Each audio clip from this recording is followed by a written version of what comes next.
сайхан залуутай. Хинч нэг баг болохыг хүсдэггүй. Яагаад вэ гэж юу? Тэр зөвхөн эдгэлт гэдэг доод зэрэглэлийн ганц шидээс өөр юу ч ашиглаж чаддаггүй, ямар ч хэрэгцээгүй нөхөр юм.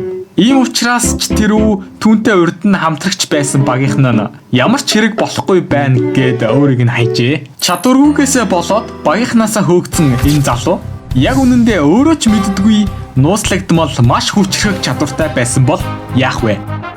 Өнөөдөр та бүхэнд ярьж өгөх аним бол багасаа өгдсөн ангаагч үнэндээ шилтгэн байв гэдэг нэртэй маш сонирхолтой аним байгаа. За ингээд шууд аним руу орцгоё. Аним маань гоблингийн дайралтанд өртөж байгаа хөөрхөлтэй охиныг нэг залуу аварч байгаагаар эхэлдэг. Тийм ээ, энэ залуу бол манай гол дүрийн залуу Лауст байв. Гэхдээ энэ зүйл нь дээр үед болж байсан үйл явдал байжээ. Харин одоо цаг буюу багасаа өгдсөн Лауст надтай нэг баг болох хүн байна уу гэсэн бичгтэй самбар барин зогсож байдаг. Гэвч түүнийг хинч тоож багтаа авдаггүй. Үнэхээр хөөрхөлтэй залуу. Тэгээд Лауст зогсоор л байла. Түүнийг стил хинч тоодгүй. Тэгсэн нэг өдөр цэнхрүүстэй хөөрхөн охин манай Лаустыг аха хоёулаа нэг баг болох уу гэж асууж байна. За тэгэл ашгүй манай хүн хамтрагчтай боллоо гэж байж байтал. Энэ адал явдал хайгчдын бүлгэмд ажилладаг нэг эмэгтэй хажуу талаас нөгөө цэнхрүүстэй охинд ингэж хэлдэг. Шинэ адал явдал хайгч бололтой гялалцсан шинэ хувцас өмссөн байхыг бодвол чи наад хүнээ мэдэхгүй байх шиг байна. Энэ хүн чинь ганц анхан шатны эдгээлтээс өөр юу ч ашиглаж чаддаггүй ямар ч хэрэгцээгүй хүн. Саяхан гэхэд л аянгийн сэлэм гэдэг багт байдаг байсан ч хоргоожуулах шид ашиглаж чадахгүйгээсээ болоод хөөгчихсөн. Ястай бүтггүй гар. Энэ хотын хүмүүс түүнийг чадваргүй гэдгийг сайн мэддэг болохоор хинч багтаа урдгүй юм. Чи ч гэсэн наад хүнтэйгээ битгий хамтар бол мөнгө сайн олж чадахгүй гадаа годмонд гарах болно шүү гэж хэлдэг. Гэхдээ үүнийг сонссон цэгэр үстэй охин зүгээрээ надад мөнгө байгаа. Би тэр ахтай нэг баг болно гэж эртнээс л төлөвлөж байсан юм гэд манай залуутай нэг баг болохоор болдог. Харин нөгөө эмэгтэй юу ч болсон бай би хариуцлахыг нүрэхгүй шүү гэж хэлээд тоцордог. За тэгээд манай хоёр нэг баг болсон гэсэн мэдэгдэл цаасан дээрээ зөвшөөрсөн гэдэг гарын үсгээ зурж байх тэр үед нөгөө цэнгэр үстэй охин чинь манай залууг харийн харцаар харснаа арай гэж уулзч чадлаа гэж дотроо хэлдэг. Тэгэхээр энэ охин манай Лауст залуутай ямар нэгэн холбоотой бололтой. За тэр ч яг уу. За тэгээд бүртгэлийн хураамж гэдэг нөгөө эмэгтэй чинь Лаустаас багахан мөнгө авч байна.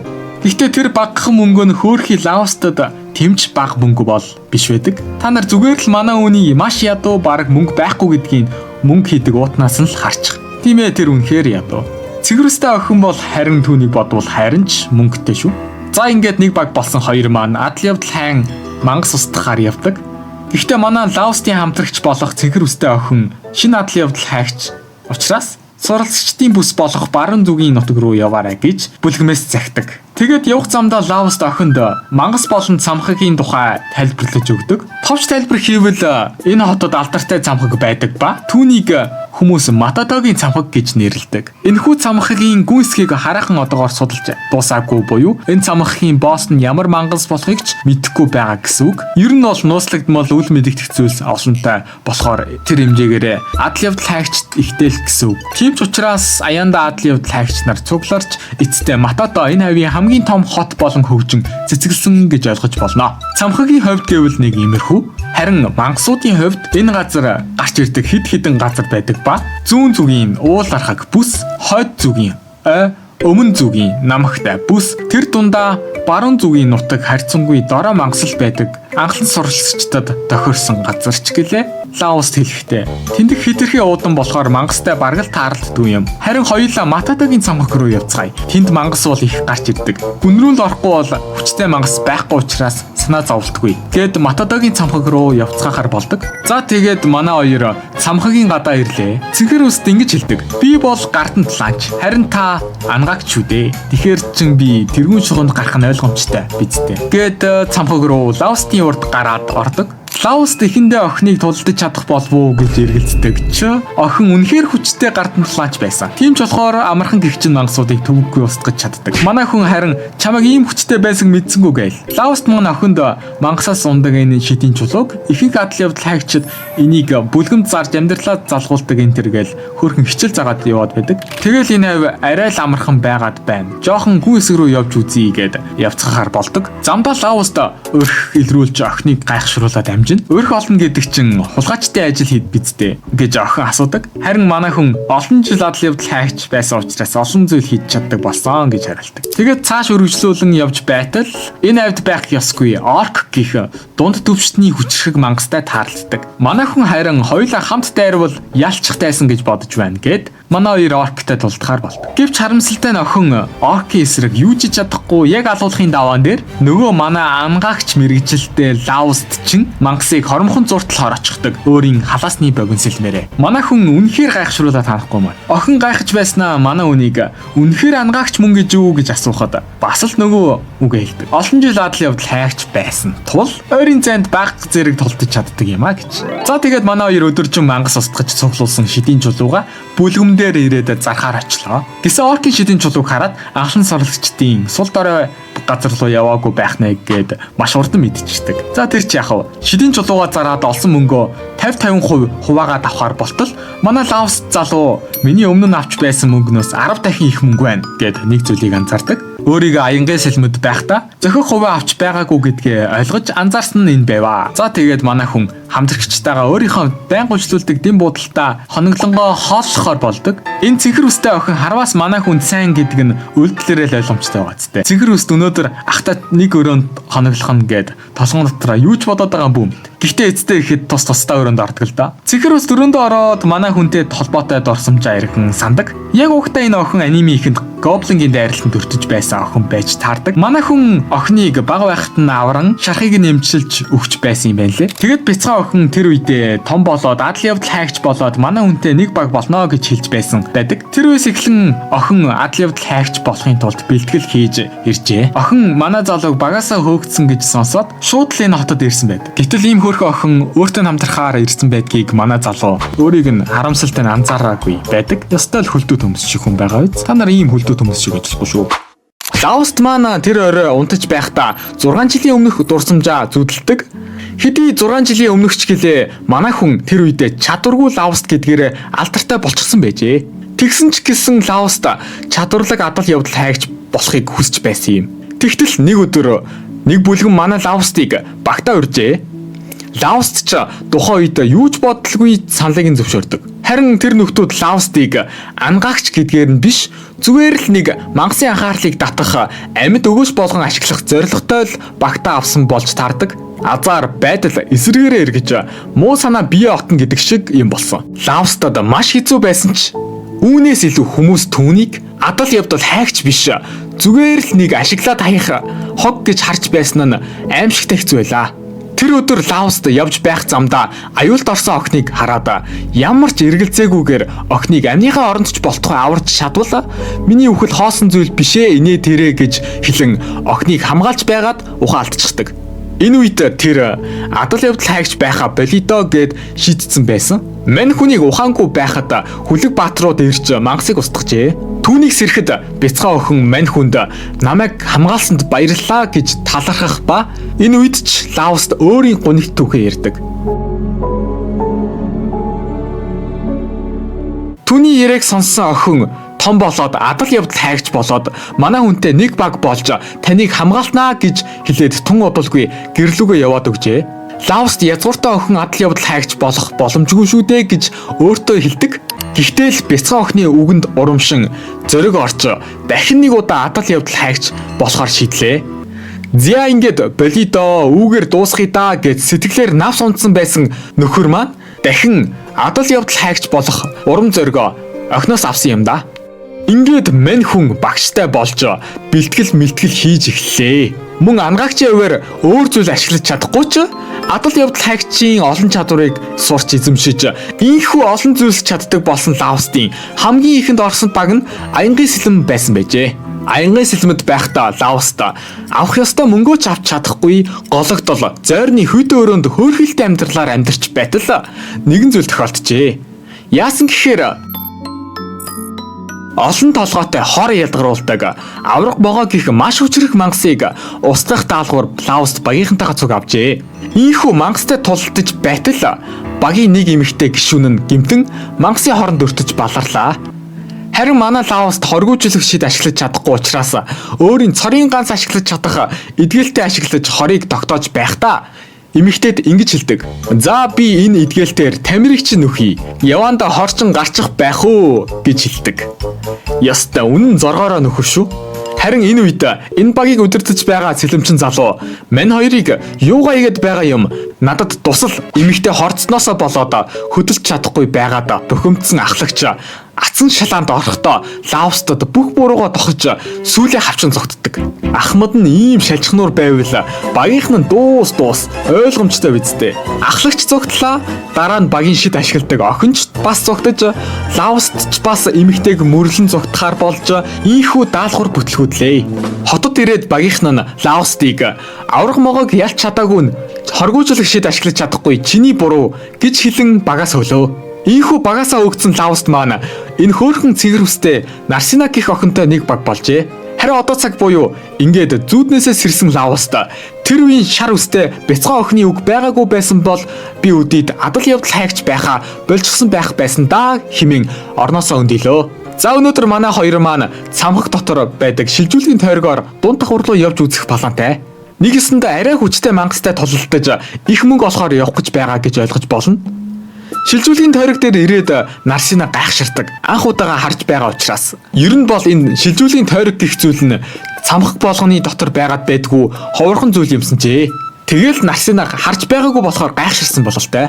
Нарсина энийг ашиглавал хүссэн газар руугаа явж чадах уу гэж асуутал Лауст үгүй зөвхөн тойрогоос тойрог хүртэл шилжиж чадлаач юу ч байхгүй газар руу явж чадахгүй гэж хэлдэг. Нарсина зөрүүлээд шилжихэд заавал ийшээ ирээд байхгүйгээр нэг мөсөн хот дотор барьчвал болох юм биш үү гэж асуудаг.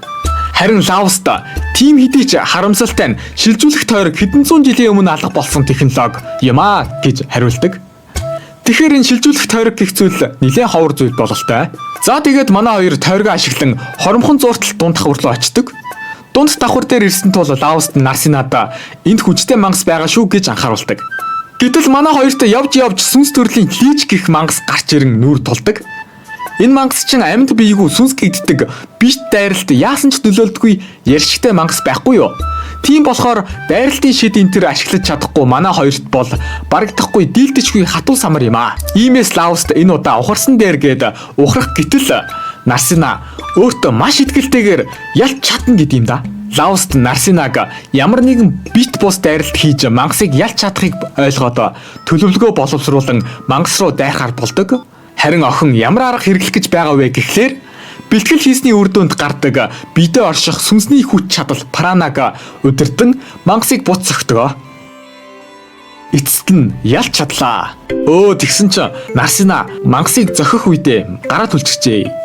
Лауст харин эдгэх шидийн нөлөөг нэмэгдүүлдэг шидэд хэрэгсэл гаргаж ирээд эдгээлтэд ашиглан Нарсинагийн гарыг эмчилдэг.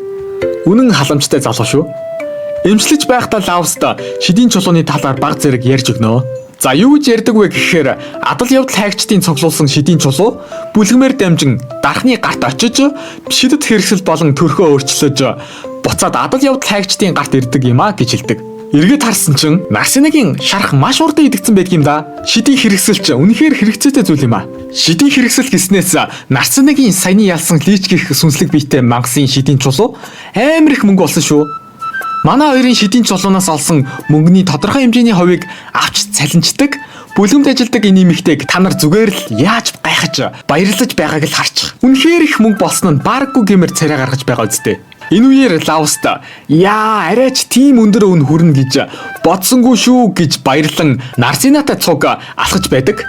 Бараг энэ хоёр ч хамт болцоод байгаа юм шүү. Манай хоёр явж байх замдаа шалахгүй юмнаас хэрэлдэн тэр хавьда бөөн шуугаан тарьж байгаа бүтггүй гаруудын хэрүүлийг хальт харнаа. Лауст охинд инх үлдэг. Ягаад ч юм өөр газар хэрэг төвөг тарьсан адал явдал хайгчид энэ хотод цуглараад байгаа. Дээрээс нь энэ нөхдүүд хотын хүмүүст төв удаж үнэн хэцүү асуудалтай байгаа гэж хэлдэг. Та нар зүгээр л энэ нөхдүүдийн царайг нь харал та. Харваас бүтггүй нөхдүүд байгаа зү. Энэ үед Лауст Нарсинад энэ ч яах вэ? Хоёлаа гайгүй мөнгөтэй болцсон юм чин тансаг орой хоол идцгээе гэж хэлдэг. Охин ч окей гээд орой хоолнд орохоор явдаг. Гэхдээ Лавст баг цэгэр үстийг болцоонд ураад байгаа юм биш үү? За тэгээд тэр орой Лавст Нарсинатай хоёулахна тансаг орой хоолнд ордог. Манай Лавст Нарсинатай учрахаас өмнө маш ядуу баг мөнгөгүй байсан болохоор хоолны газрын эмэгтэй Лавстыг мөнгө байгаа мүү гэж юм. Манай хүн ч санаа зовлтгүй гэж хэлэн нэмж шар ариг захиалдаг. Тэгтэл Нарсина манай нөхрийг дуурайгаад тэгвэл би ч гэсэн шар ариг авъя гэж хэлсэн чинь хүүхдэд арх зарахгүй гэж хүүхдээр хэлүүлэхэд чамд ч бас арай эртдэг байхаа гэж мань хүнч дээрээс нь давхарлаж хэлдэг. Хоол идэж байхдаа Нарсина Лавстаас тэр барилга юу юм бэ? Барилга гэхэд хаалгач тэр, цонхч тэр байхгүй байна. Дурсгалын зүйл гэхэд ч хачи юм. Яг юу юм бэ гэж асуудаг. Лавст хэлэхдээ би ч гэсэн юу юм болоо гэд энэ зүйлийг барьж байгаа хүмүүсээс асууж үзсэн чинь өөртөө хүртэл юу бариад байгаагаа мэдэхгүй байсан гэж хэлдэг. Тэгэд бас хэн бариулж байгаа нь мэддэхгүйгээс гадна энэ сонин барилгаа хотыг тойруулаад бариулсан байвал яах вэ? Манай хоёр ч дэлхийн ертөнц уудам юм да. Ийм хачи юм мөнгөөр бариулж л байдаг гэж хэлэн тэр орой буу халан жаал судаг да. За тэгээд унтаж амарцгаахаар болж энэ хоёр өрөөндөө орцгоодог. Нарсина охин өрөөндөө ороод манай нөхөртөө нэг өрөөнд ормоор байна гэж хэлмээр байна. Гэхдээ ичээд чадахгүй нэ гэж ичгэнгүүрэн өөртөө хэлээд байдгийн. Яа бүр манай хүнд ухаангуу дууралцсан бололтой хөөрхий. Харин Лавст хайр энэ төр биш Нарсинатай нэг баг болсонтой талархаад байж байдаг. Тэгэд бас болоогүй. Өнөө өглөө зүүдэндээ харсан 6 жилийн өмнөх шар үстэй бяцхан охиныг амлалтаа биелүүлэхээр ирэх болов уу гэж найдад бодоод байж байдаг. Өө мангара, наад охин чи аль хэдийн амлалтаа биелүүлээд чамтай цуг нэг баг болцсон шүү дээ гэж хэлмээр л байна шүү тийм ээ. Нарсинагийн ачаар дахиад хэсэгтээ адал явдал хайгч хөвөрөө байж чадах бололтой. Инээ тэрэ гэж талархан нэг өдөр өнгөрлөө. Тэгсэн энэ үеэр аянгийн сэлэн манай хүний оронд өөр нэг ангаагч авсан байдаг ба тэрнийг Рария гэдэг гин шүү. Тэгээд энэ удаад эргэлзээгүй авраг могоог ялч чаднаа гэд авраг могоо дээр очлоо. Тасарсан хүзүүн ургаж амжаагүй байсан болохоор ашгүйдээ инээ тэрэ гэд байрахаар болдог. Аянгийн сэлмийн багийн ахлагч нь шар хуягтай шар үстэй нөхөр байдаг болохоор цаашдаа Шарка гэд дуудъя. Шарка, Рария бит хоёр дайрна. Армиа шидээр дэмжлэг үзүүл. Сибиля анзааралгүй ард нь гараад гинэт дайр гэж хэлэн мангас руу явах гэтэл Рария бүр шок. Юу яриад байгаа юм бэ? Би бол ангаагч. Урд игнэнд тулдаж чадахгүй шүү дээ гэдэг. Харин Шарка ч Лавст тулдаж чаддаг байсан штэ гэж хариулдаг. Эндээс харвал манай Лавст энэ багт ганц ангаагчийн хуваар биш урд игнэнд гарч тулалддаг дайчны хуваар бас үүрэг роль эзэлдэг байсан бололтой. Рария харин бүр гайхширч та нар ч одоо тэнэг юм уу мангар юм уу ойрын зайд ангаагчийг тулдуулна гэдэг гэх үнэхээр ойлгомжтой зүйл хэлдэг. Тэгсэн тийм ээ зүгээр л зугтаж гүйдэг байсан ч хаяа нэг дажгүй дайрчдаг байсан. Жишээ нь тэр хүзүүг Лавст завчиж унгасан гэдэг юм да. Лавст ойрын зайн тулаанда лаадаг байсан бололтой. Шарка харин за тэр ч тийм чухал биш л дээ. Хамгийн гол нь чи хоргоожуулах шид ашиглаж чадна биз дээ гэд дайрахаар болдог. Харин энэ үед Лавст Нарсина охинтой цамхаг руу орж мангас устгахчаад олсон шидийн чулууга бүлгэмд зараад зогсож байдаг. Манай хоёрыг бүлгэмийн эмэгтэй дажгүй мөнгө олоод байгаа болохоор байр түрээслэхгүй мүү гэж. Ер нь бол дажгүй мөнгө олдог багууд байр түрээслэж бааза болоодог юмсанжээ. Давуу тал нь гэвэл эд зүйлсээ хадгалахад амар хялбар болж мөнгө цогцолж чадна гин шүү. Гэхдээ эрэгтэй эмэгтэй хосуудын хувьд бол тэр чигтээ дурлалт хосууд болоод багийн бааз биш хайрын үүр болчихдог юм а. Гэхэд Нарсинагийн гацрын тэр нуулаагаад л Лавсттай байр түрээслээд нэг гэрте орчихвол дурлалт хосууд болж чадах нэ. Инээ тэрэ гэл дотроо баярлаад байж байтал бүлгэмийн эмэгтэй. Гэхдээ тиймэрхүү зүйл болдог ч гэсэн та хоёрт бол тохиолдохгүй юм байна гэдгийг. Энийг сонссон Нарсина бүр уурлаад тесрэхгээд байж байтал Лавст юу ч болоогүй юм шиг гиснээс аянгаа сэлэмч гэсэн байр түрээсэлдэг байсан шүү. Миний өрөө агуулах зойр байсан ч гэсэн гэд яг гоё халж байсан ярианы сэдвийг өөрийн гуниг түүхээр устгachдаг юм да. Та нар энэ царайг нь хартаа. Бүлгэмийн эмэгтэй мань хоёрыг хайр дурлалын харилцаатай болохгүй юм байна гэж хэлсэн Нарсина сонсоод яагаад вэ гэж уурлаж байгаа энэ нөхцөл байдлыг хараад дүгнээд Нарсина охин надтай хайр дурлалын харилцаатай болмоор байгаа юм байна гэдгийг ойлгохч чадваргүй байна гэдэг түүнийг эс зэрэглэлийн төмс гэдгийг харуулж байна.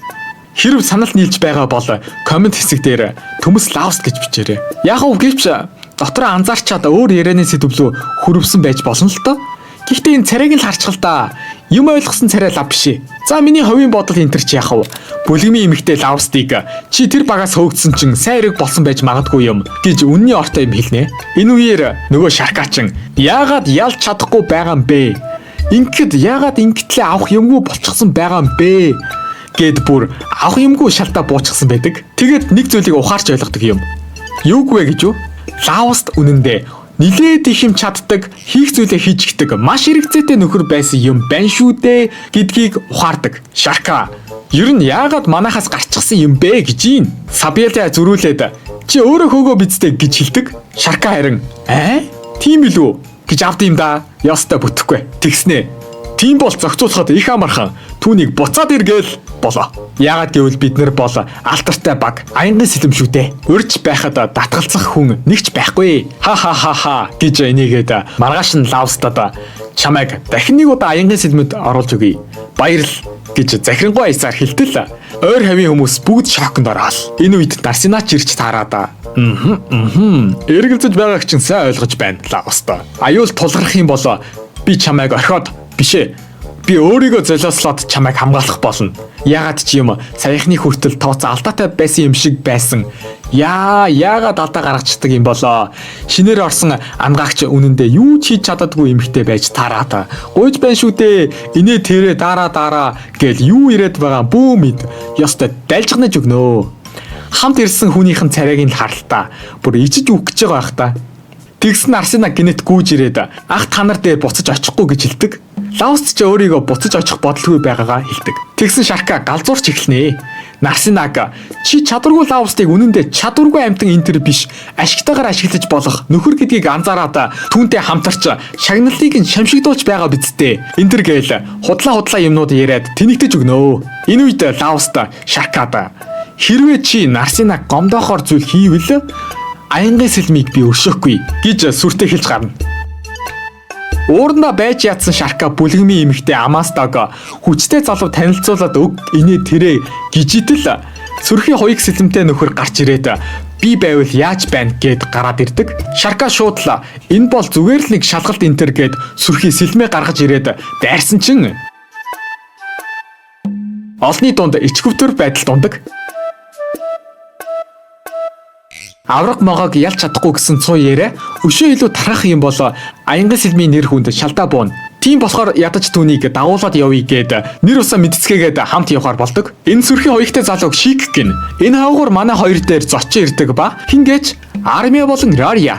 Яах гэж ирсэн бэ гэвэл Армиа охин манай Лавстыг туслаач ээ. Шарка өнөөдөр дахиад авраг могоо руу явах гэж байгаа. Та байхгүй бол хин нэгэн үхэж магадгүй.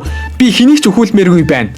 Таал байвал ялч чадна. Хэдий Шарка дээрэнгүй, хайхрамжгүй, хулцгаар зайлтай, хүний шинжгүй, өчүүхэн бодолтой, зөрүүд, чуналтай, харамч, шүдэ угаадгүй нөхөрч гэлээ хамтрагч минь шүү дээ гэдэг.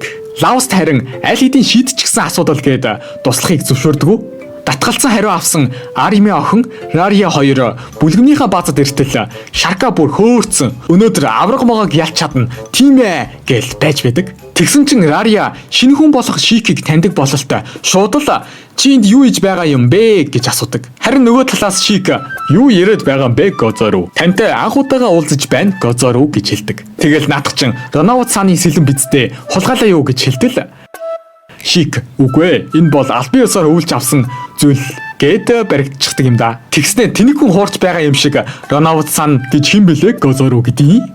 За тэгээд нэг иймэрхүү хөгжилтэй зүйлс болж өрнөсний дараа цоо шинхэн баг бүрэлдэхүүнтэй аянгын сэлэн багийнхан маань одоо жинхэнэ алаад өгье гэд авраг могоон зүг рүү хөдлөлөө.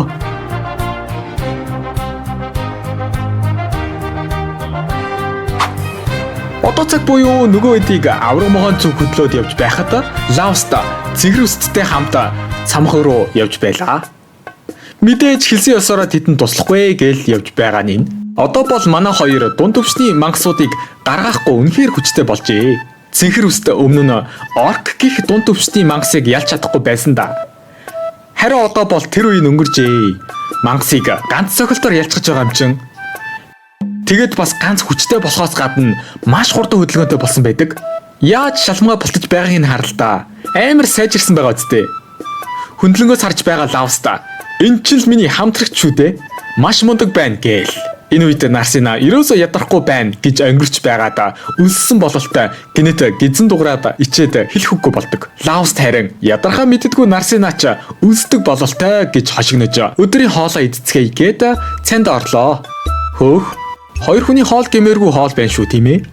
Хоолсох үедээ Лауст авраг могоон тухай ярьж өгнө. Юу гэж ярьдаг вэ гэхээр авраг могой бол догшин бөгөөд хүчтэй хортой мангас. Би энэ мас ихтэй булчингаар бүрхэгдсэн байдаг ба хайрс нь маш хатуу. Энгийн бит дайралт болон шидийг амархан няцаашдаг ялахад маш хэцүү дайсан юм а гэж хэлдэг. Үүнийг сонсоод цэнгэр өстө. Тийм хүчтэй мангас юм уу? Армиа зүгээр болов уу гэж санаа зовиндог. Бодвол нас ойролцоо болохоор санаа зовж байх шиг байна.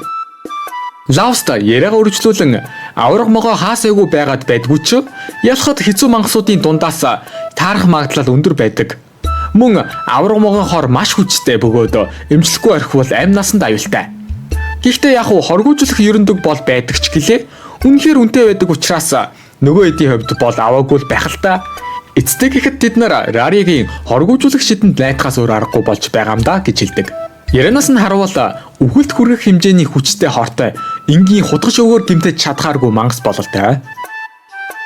Гэхдээ Лауст аянган сэлмийн нэр бол хоосон зүйл бол биш. Шарка тэгж харагддаг ч гэлээ. Сэлмийн чадвар нь үнэхээр сайн. Биеийн байдал сайтай байж дайснаа дутуу үнэлэхгүй бол нилээд хүчтэй залуу шүү.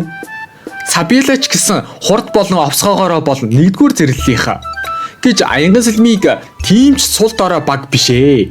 Битгий санаа зов.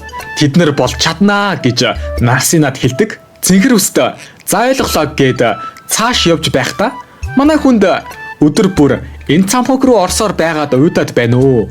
Эндээс намагтай бус ойрхон юм чин тийшээ явъя гэж хэлдэг. Яа, Нарсина чин нөгөө хэдийн байгаа газар руу манай хүнийг дагуулад явах нь. Лауст бүр гайхаад явхаас өөр аргагүй болдго юм да. Өөрөө явахыг хүсэхгүй байгаа ч гэлээ. Хамтрагч нь ингээд шалгаагаад байгаар ч одоо явхаас өөр аргагүй болж байгаа юм чин. Энэ хойгоор нөгөө хэд чин авраг могоо дээр ирсэн атаклаад байж байдаг. Шарка чин нөгөө амар хатуу булчинлаг арсыг чин зүсч гэмтээгээд овоод ажгүй дайралтууд хийгээд зогсож байдаг шүү. Шинэ гишүүн шигч дутх юмгүй хүнд шарах энэ төр өгөөл. Гэхдээ авраг могоон толгойг дасдах боломж гарч ирсэн ч дасцсангүй. Яагаад вэ гэсэн чинь авраг могоон алуурчин Шарка гих хоч дажгүй сонсогдохгүй байна уу? Энэ бол чиний олцоо. Минийх биш шүү дээ гэдэг юм да. Шаркач тэгэлгүй яхав. Чи яриа ойлгодог мундаг залуу байна гэд өнгөрөөд шууд урдаас нь дайраад тэнэгтнэ. Шарка харсан Сабиеля энэ ч л түүний сэтгэл татам байдал шүү дээ. Та нар ойлгохгүй байна уу? Браво гэд эмчлүүлээд сууж байгаадаа явж үргэлжлүүлэн тулдахаар болдог. Энэ үеэр Шик юу ч хийлгүй ажиглаад зогсож байхдаа ийхүү боддог. Өдий хүртэлх дайралтаар авраг могоон тамир тэнхээ муудсан байна. Хөдөлгөөн нь ч гэсэн удааширчхаж Сабиеля авраг могоон анхаарлыг сайн татаж чадвал Шаркагийн урд талаас нь дайрах дайралт дажгүй гэмтэл өгч чадна. Армигийн шидч гэсэн огт нөлөөлөхгүй байгаа бол биш бололтой. Энэрчээрээ дайраад байвал ялч чадна гэт байж байтал золгүй явдлаас болж нэгэн том чулуу арми охин руу шидэгдэж охин зочирлоосоо болоод зөвхөрөлт автан айж ойрлсноор байдал биш нэ. Яадаг вэ гэхээр ер нь бол мангасууд хүмүүсийн айдсаар хооллож хүч чадалтай болдог юмсан жээ. Гэхдээ энэ удаа ганц айдсаас гадна ойр хавьд ямар ч логик үндэслэлгүй цугларсан асар их хэмжээний мана буюу шидийн хүч гарч ирснээр авраг могоо тэрхүү шидийн хүчийг ашиглан бие өөрчилж чадвараа үлэмжихээр нэмэгдүүлдэг. Нөгөө тасарсан толгой энтер нь цоошин болсон юм шиг л ургаж байгааг нь харалтаа. Эднэр дундаа арай ухаалганд болох Шик нөхцөл байдлыг ойлгож Шаркада одоо угарсан нь дээр гэж зөвлөдөг боловч үгийн үг гэж авалгүй Шарка дайртал. Сэлмэн тасыг л хуурчдаг. Эндээс харвал могоо өмнөхөөсөө илүү хатуу болсон бололтой. Энэ үед ямар ч сэлэмгүй хамгаалтгүй болсон Шарка руу могоо угсгийгээд дайрч яг балраад байж байтал Лауста гинэт гарч ирэн авардаг. Манай хүн дараа нь ярилцъя гэд могоо руу Шиктэй хамт дайрч эхэлнэ. Гэхдээ та нар энийг хардаа. Лавст могоо арьсыг өөрийн халаасны богино сэлмээр гимтэж байхыг Шарка чадахгүй байхад манай хүн чадна гэдэг бас л амар чадварлаг байна шүү. Шик Лавстыг ангаагч бололтой Армиад туцал би энтхийг аргална гэд үлддэг. Армиа дээр очтол Армиагийн байдал маш муу байдаг. Яагад вэ гэвэл шидтэн хүмүүс бусад шидээ эсэргүүцдэг болохоор ангаагчид муу үйлчлээд нөлөөлөхгүй байлаа. Энэ үед Лавст эдгээлтийг нэгэн зэрэг маш олон удаа ашиглан давхарлаж давтаж эхэлнэ. Үр дүнд нь Армиа маш хурдан эдгэж эхэлдэг. Хөндлөнгөөс харж байгаа Рария бүр шок. Нэг доор олон юм уулаа гэд ханиад шууд эдгдүүтэй адил эдгээлтийн процесс бол адилхан зүйл шүү дээ. Энд чинь одоо ямар ч логик үнслэлгүй байж боломгүй зүйл болоод байна. Oh my gosh гэд байж байтал Шарка би ханиад хурж байгаагүй болохоор сайн ойлгохгүй л байна гэж авч байна. Яста тэнэг хүнд юу ч хэлсэн ойлгодгүй гэдг нь энэ байх та. Рария эдгээлтийг давхарлаж байхыг хараханч байтугай амьдралдаа сонсч байгаагүй юм гээд энэ хүн чинь яг хийм бэ гэж гайхшрав. Нөгөө мундаг ангаагч Рария ч эдгэж чадахгүй байсан шархыг тэр доор нь имчилж ихдэг шүү манай хүн. Энэ үед авраг могоо бие хилэмжээр Лавстыг дуудаад байгаа бололтой наашраал гэж байна шүү. Лавста өмнө нь толгойг нь тастаж байсан болохоор ч тэрүү могоо ус сансан бололтой. Тулаан эхлэлээ. Энэ үед Шикийн хэрэглэж буй сэлмийг ямар айхтар эд байсанг олж харнаа. Рари хажуугаас гайхширсан Шаркад ингэж хэлдэг. Тэр бол шидэт сэлэм байгаа юм гэж. Шарка харин асар их хүчийг эзэмшдэг. Домогт шидэт сэлэм хоосон ирээ биш байсан юм гэж үү гэд уулгаалдана. Тэгэхээр Шикч зүгээр л нэг сэлэмчин биш бололтой. Тийм айхтар хүчрэг сэлэмтэй байна гэдэг. Мөн Рария Шикийг мэдэж байна гэдэг. Их л нууц ихтэй эмэгтэй юм а да. За тэр ч яхав. Энэ үед Нарсина дайрч байгаад боломжгүй үйлдэлээсээ болоод хүнд цохилт авч балардаг. Гэхдээ могоо цааш өргөжлүүлэн цэгэр үст рүү нэмж дайрсангүй. Яасан гэхээр авраг могоо Нарсинаг барьцаалаад Лавстыг хаалцтуулаад дуудаж байгаа нь энэ юмсан жээ. Төрөний хувирлаар могоо хүчтэй болохоос гадна оюун ухаантай болсон байдаг. Могоон хачиргалтай үйлдэлийн далд санааг Лавст ч анзааран бусдтай хэлж хаалц тулалдахаар болвоо. Могоотой. Харамсалтай нь манай хүний тулаан тийм ч удаан үргэлжилсэнгүй. Лавст могоо эсрэг хүчин мөхсдөж ойчоод өгнө. Одоо ингээд бүх зүйл дуусч бүгд өглөө дээ гэд байж байтал Лавстын дотоод хүч чадал сэргсэн үү яасан. Цэнхэр өнгийн химжээлчгүй их шидийн хүч биеийг нь бүрхэн бэлхаж.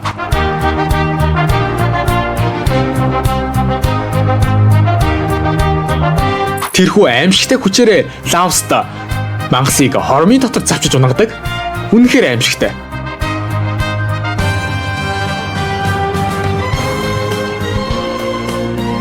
Гэхдээ авраг могоог ялчаад Лавст ямар ч тамирт хийгээгүй болсон бололтой шууд очиод өгдөг. Манай нөхөр ухаан орохдоо өөрийгөө мангасыг яаж дийлсэн гэдгээ юу ч сандгүй за. Амар сонио. Лавстыг мангастай тулдахыг хараад зогсож байсан. Шик болон Рария юу ч яриад хэрэггүй байх гэсэн хандлагатай байдаг.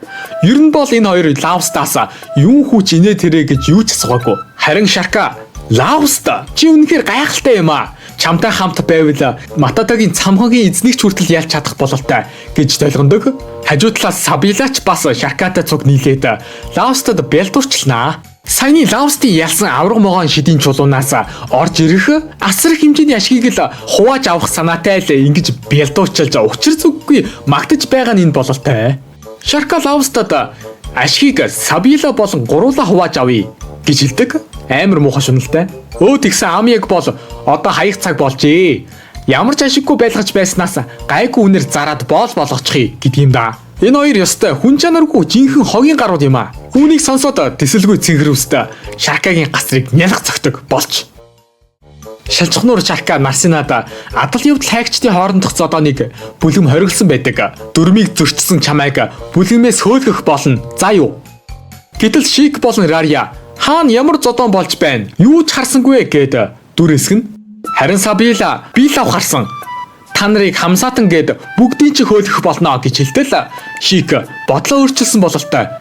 Бодоод байсан чин харсан юм шиг санагдаж байна.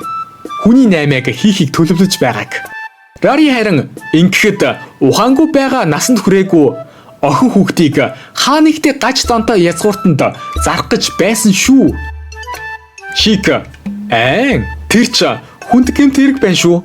Бүлгмийн зүгээс тоолгүй өнгөрөөж чадахгүй нь хамт явах уу та гэж хэлэн аваад явдаг. Бүлгэмдэр ирлээ. Тэгсэн энэ Шик гэдэг нөхөр үнэндээ нийслэлдэх бүлгэмийн шууд хариат адал явдал хайгч байсан болж таардаг.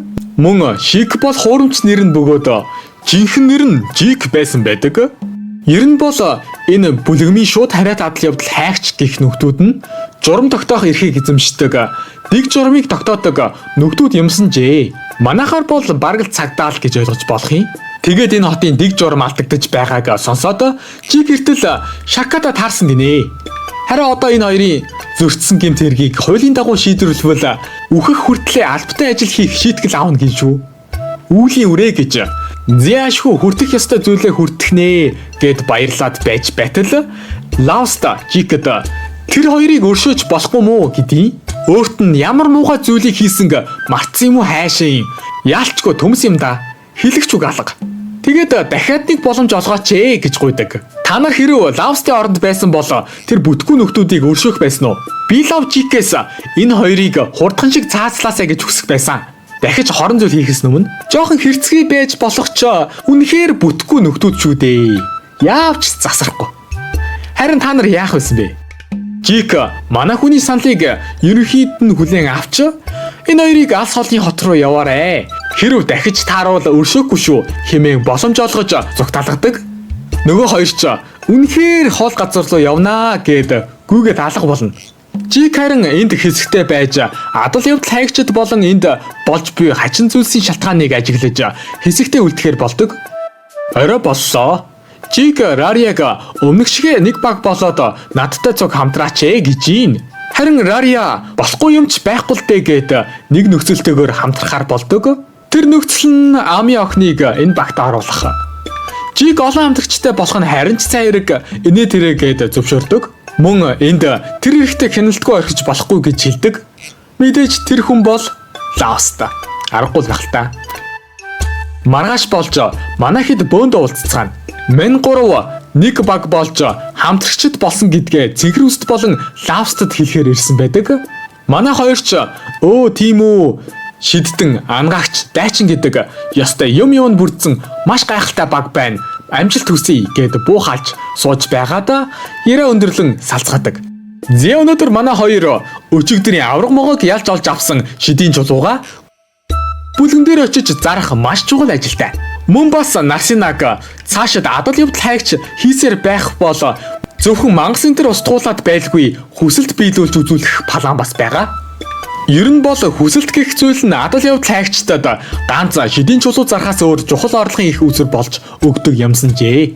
Үүнд хүсэлт авч мангасыг устгах болон тодорхой эд зүйлсийг цуглуулах, байг хамгаалах, хүсэлт зэргийг авч тэгснийхээ хариуд мөнгө төгрөг авдаг гин шүү. Зя манай хоёр бүлгэмдэр ирлээ. Тэгсэн бүлгэмийн адал явдал хайгчид манай хоёр руу хөмсгөө зангидан маш нухацтай царай гаргаад ширтэд хараад байдаг юм да. Маш сэвтэй. Хүмүүс ийхүү шивнэлдэж байдаг. Тэр яриа үнэн юм уу? Ялсан гэсэн байхаа. Тэр чадваргүй Лавст яаж гих мэдчлэн шивнэлдэж байдаг. Лавст нөхцөл байдлыг ойлгож Нарсинад хоёулангийнх нь авраг могоог ялсан гих 100 яриа тархсан бололтой.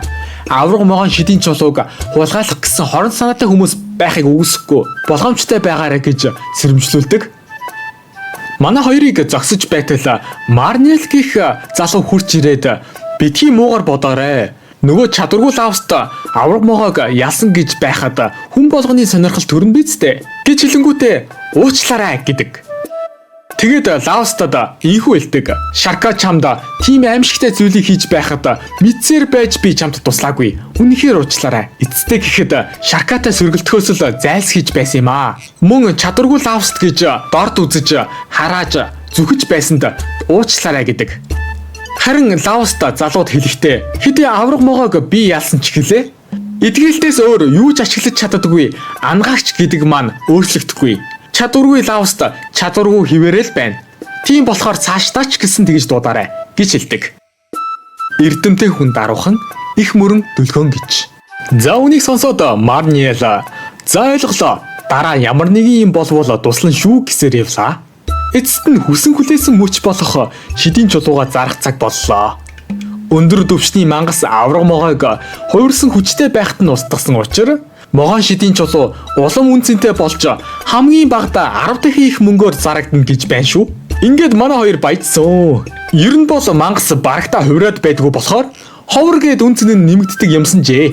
Хувирахад асар хэмжээний шидийн хүч хэрэг болдог болохоор цамхагийн гүнтэл биш бол барагтаа болдгүй юм гинэ. Тэгсэн Лавста цамхагийн гүнд биш байхад хувирсан авраг могой болон орк гих дунд өвчний мангас сул доройчуудын давхарт хэсүүчилж байсан гэдэг чин цамхагт ямар нэгэн зүйл болохгүй байгаа юм биш үү гэж сануулдаг бүлгмийн эмэгтэйд. Энэ үеэр Ханзаму гих нөхөр гарч ирээд ярих зүйлийг чинь би сонсъё гэд дагуулад явдаг. Сануулгыг уншиж буй Ханзума дунд давхрын мангас дээд давхарт гарч ирсэн болон цамхагийн гадна хуурч чаддгийг шалгах яхахгүй ховор үзэгдэлч гэлээ анхудаага болж байгаа юм бол биш. Иймхэн асуудлыг шийдэж байх цаг энэ төр алга. Тийм л их боломжлоод айгаад байгаа юм бол энэ хотоос яв гэж хэлээд манай хоёрыг гаргадаг. Цэнхэр үст Ханзумаг ямар амар муухай аштай хүн бэ гэд гомдлоод байж байтал бүлгмийн эмэгтэй инхүү хэлдэг. Ханзума бол тийм л хүн. Ингэхэд та хоёр энэ салбарын эрхлэгчийг мэдэх үү? 190-аар бол нилээд нас дээр гарсан хөгшин өвгөн учраас өрөөндөө бүгдчихсэн бололтой байсан. Тэгээд тэрний оронд энэ салбарыг хариуцж байгаа нь энэ Ханзума юм. Ажлаа бол ягштал хийдэг хүн. Гэхдээ хүмүүсээс төгс төгөлдөр байхыг хэтэрхийх шаардаад байдаг болохоор өчүүхэн алдааг олж харлаа бол шууд ширүү хандчихдаг. Тийм учраас ажилчнууд бүгд түүнээс айдаг гэв. Харин Лауст за тэрч яах вэ? Чамаас нэг гуйх зүйл байна гэд бүлгэмд ирсэн хүсэлтүүдийг харуулж сонголт хийхэд минь туслаач гэж гуйдаг. Нарсина харж байснаа. Нэг хүсэлтийг энэ ч одоо юу юм бэ? Цамхаг доторх нууранд загасчилмаар байгаа учраас тэр хүртэл хамгаалуулмаар байна гинүү гэд бүр гайхаад энэ чин одоо адал явдал хайгчдын ажил муу юм уу гэж асуутал. Бүлгмийн эмэгтэй шагнал өгнө л гэж байгаа бол бүгд ажил шүү дээ гэдэг. За тэгээд харж ингээл байж байснаа Нарсина. Энд ч л миний хүсэж байсан хүсэлт байна шүү дээ гэж мангас устгах хүсэлт авахар болдог. Гэтэл тэр хүсэлт нь Феникс гэдэг тэнгэрт нисдэг мангас байж тардаг. Холоос дайрч чадахгүй манай хоёрт ялах боломжгүй хэцүү мангас байгаа юм. Бүлгмийн эмэгтэй энэ хүсэлтийг биелүүлэхэд та хоёрт дайчин, шиддэн, багдаал бүсийн эдгэлтээс өргөн өрөөний эдгэлт ашиглаж чаддаг ангаагч хэрэгтэй гэж хэлдэг. Үүнийг сонсоод манай хоёрын тархинд шууд л нөгөө гурав орж ирж байгаа юм чинь. Тэгээд нөгөө гуравтай чинь уулзгаар очиж уучраа хэлэн хамтрах саналаа тавьдаг. Нөгөө гуравч болох юм биш үү гэж хэлэн мөн Рариач Жикиг Лавстыг ажиглах гэж байгаа бол хамт явах нь харин ч ашигтай шүү гэж ятгаад цуг явахаар болж бөөндөө маргааш өглөө хөдлөхөр болдог. Явхасаа өмнө манай хэд аялалд шаардлагатай хэрэгслүүдээ авахар явж өдөржин шопинг хийнэ. Шопинг хийгээд явж байтал цэнхэр үстийн хойноос нэгэн увуулан үстэй эмэгтэй олчглоо гэж хэлээд тэврээд авд юм да. Тэгсэн тэр эмэгтэй Нарсинагийн таньдаг хүн байж таарав. Эмэгтэй өөрийгөө ингэж танилцуулдаг. Нэгдүгээр зэрэглэлийн шидтэн, дээрэс нь адал явдал хайгч, уйлж буй хүүхэд ч дууга хураах галын бурхан Ларма самаа ирлээ. Нарсина аав таныг над руу явуулжээ гэхэд Ларма өхөөртөм ганц охин нь гэрээсээ явчихсан учраас намайг яаж байгааг нь харчаад ирээ гэж гуйхаар нь яаж татгалцах билээ гэж хэлэн зогсож байтал энэ үед Лауст чирч таарлаа. Тэгсэн энэ Ларма гэх эмэгтэй манай хүний багш нь байсан байвал яах вэ? Олон жил уулзаагүй багштайгаа уулзсан Лауст нэг хоолны газарт орж ирээд минь дусаа мэдцгээгээд хуучнаа дурсан суудаг. Энэ эмэгтэй Нарсинаг жоохон байхаас нь л мэддэг их л дотон хүн юм гин шүү. Лавстын чадварыг шалгах гээд Ларма гэнэт шидэр дайртал манай хүн амархан гихчин болтчихно. Сурсан чаддаг юм хуман зэврээгүйг Ларма мэдээд авлаа. Тэр цаадалд сууж байгаа нөхрийг хартаа. Хөөхий дөө Лавстаас болоод түлэх юм ах идэж байна штэ. Бүр өрөвдчлөө. Яриа дундаа цэнхэр үстийг гэрээсээ зугтсан зугтаагүй гэх маргаан эхлэнэ. Нарсинагийн хувьд бол би гэрээсээ зугтаагүй. Бүр захидал хүртэл үлдээсэн гээл бод. Та нар буруу ойлгоод байна гэсэн байр суурьтай байдаг. Лауста цэнхэр үстийг захидал дээр юу бичиж үлдээсэн юм бэ гэж асуутал цэнхэр үст ах дээр очлоо. Санаа зовох хэрэггүй шүү гэж сайтар бичиж үлдээсэн гэж авт юм да. Яста бүтэхгүй. Манай хоёр бүр шок. Нарсинаг ямар амар төмс байсан мэдээд. Ларма насанд хүрээгүй охин ахынч биш залууг ахаа гэж дуудаж тийшээ явах болохоор санаа зовох хэрэггүй шүү гэж хэлээд гэрээсээ явна гэдэг чинь одоо юу гэсэн үг вэ гэдэг. Эндээс харуул түүнийг Лаустай адилхан төмс гэдгийг харж болохоор байна. Би ч одоо төмс гэдэг аним яриад байгаа юм биш үү? Хэрв санал нийлж байгаа бол комент хэсэг дээр төмс нарсина гэж бичээрэй. За энэ ч яг уу цэнхэр үстийг Ларма яагаад гэрээсээ зугтсан юм бэ? Гэтэл нарсина толгойн дотроо яасан ч хэлж чадахгүй. Ахад анхны харцаар дурлсан тэр өдрөөс хойш гэрийнхээ албатыг ашиглаж ахыг ажиглуулж аянган сэлбээс хөөгцөн гэдгийг мэдээд энэ боломжийг алдаж болохгүй гэд гэрээсээ зугтсан гэж яасан ч хэлж чадахгүй гин. Энэ охин ч манай хүнтэй суувал амар хардаж сэрддэг эмэгтэй байх нь үгүй юу? Манай хүнийг өнөөдрийг хүртэл байн хүмүүсээр тагнуулсан гэдэг чинь Лауста Нарсинаг гэртээ очисон дээр байхаа гэж хэлтэл цэнхэр үст бараг уйлах нэ. Би гэртээ очих юм бол дахиж тантай уулзах чадахгүй шүү дээ. Инээ тэрэ гэж. Улаан үст харин тийх шаардлагагүй. Намайг зүгээр л ажиглаад юу болж байгааг мэдээд ир гэсэн юм. Харин ч Лаустай хажууд байгааг мэдээд бүр сэтгэл амарчлаа гэдэг. Ларма Лаустыг шараа эрэг аваад ирээ гэд явуулсан байх үеэр Нарсина Лауста амгаагч мөртлөө урд шугамд гарч тулдгаас гадна өрх болон хорны мэдлэгтэй яаж ийм чадварлаг болсон юм бэ гэж асуутал улаан үст тэрийг би болон өөр нэгэн хүн зааж өгсөн юм гэж хэлдэг. Яриач дууслаа. Оройч боллоо. Мэн хоёр ч буудал руугаа явж амарцгаагаад маргааш нь манай хэд төлөвлөгөөний дагуу Феникс устгахаар бөөндөө замдаа хөдлөлөө. Манай хэд шилжүүлгийн тойргоор галт шуу байгаа газар дээр ирлээ. Цэнхэр үст шууд л Феникс гарч ирээд дайрхан гэж бодсон бололтой тулааны өрөлт энэ аваал. Харин Лауст ийм өрөөнд Феникс багтахгүй шүү дээ гин. Тэгэхээр галт шуу гэх амтан их л том амтан бололтой. Явж байх замд Жиг манай хүнд далавчтай мангас давчин өрөөнд дургүй байдаг. Тэгэхээр өндөр таацтай харагдах орчин сайтай газар л байж таараа тэр шүү. Гэж хэлээд явж байтал удалгүй манай хэд Жигийн сая дурдсан шиг маш том зай талбайтай газарт хурч ирдэг. Яг л энд Феникс байгаа гэмээр. Рария энэ хайп бол саяхан хүмүүсийн нээж илрүүлсэн цоошин судлагдаагүй бүс байгаа юм. Судлыг гэтэл өндөр төвшний мангас суурьчсан болохоор ямар ч боломжгүй байгаа. Тиймээс адал явдал хайгчд болох бидэнд шагнал амлаж устгуулахаар болсон нь энэ.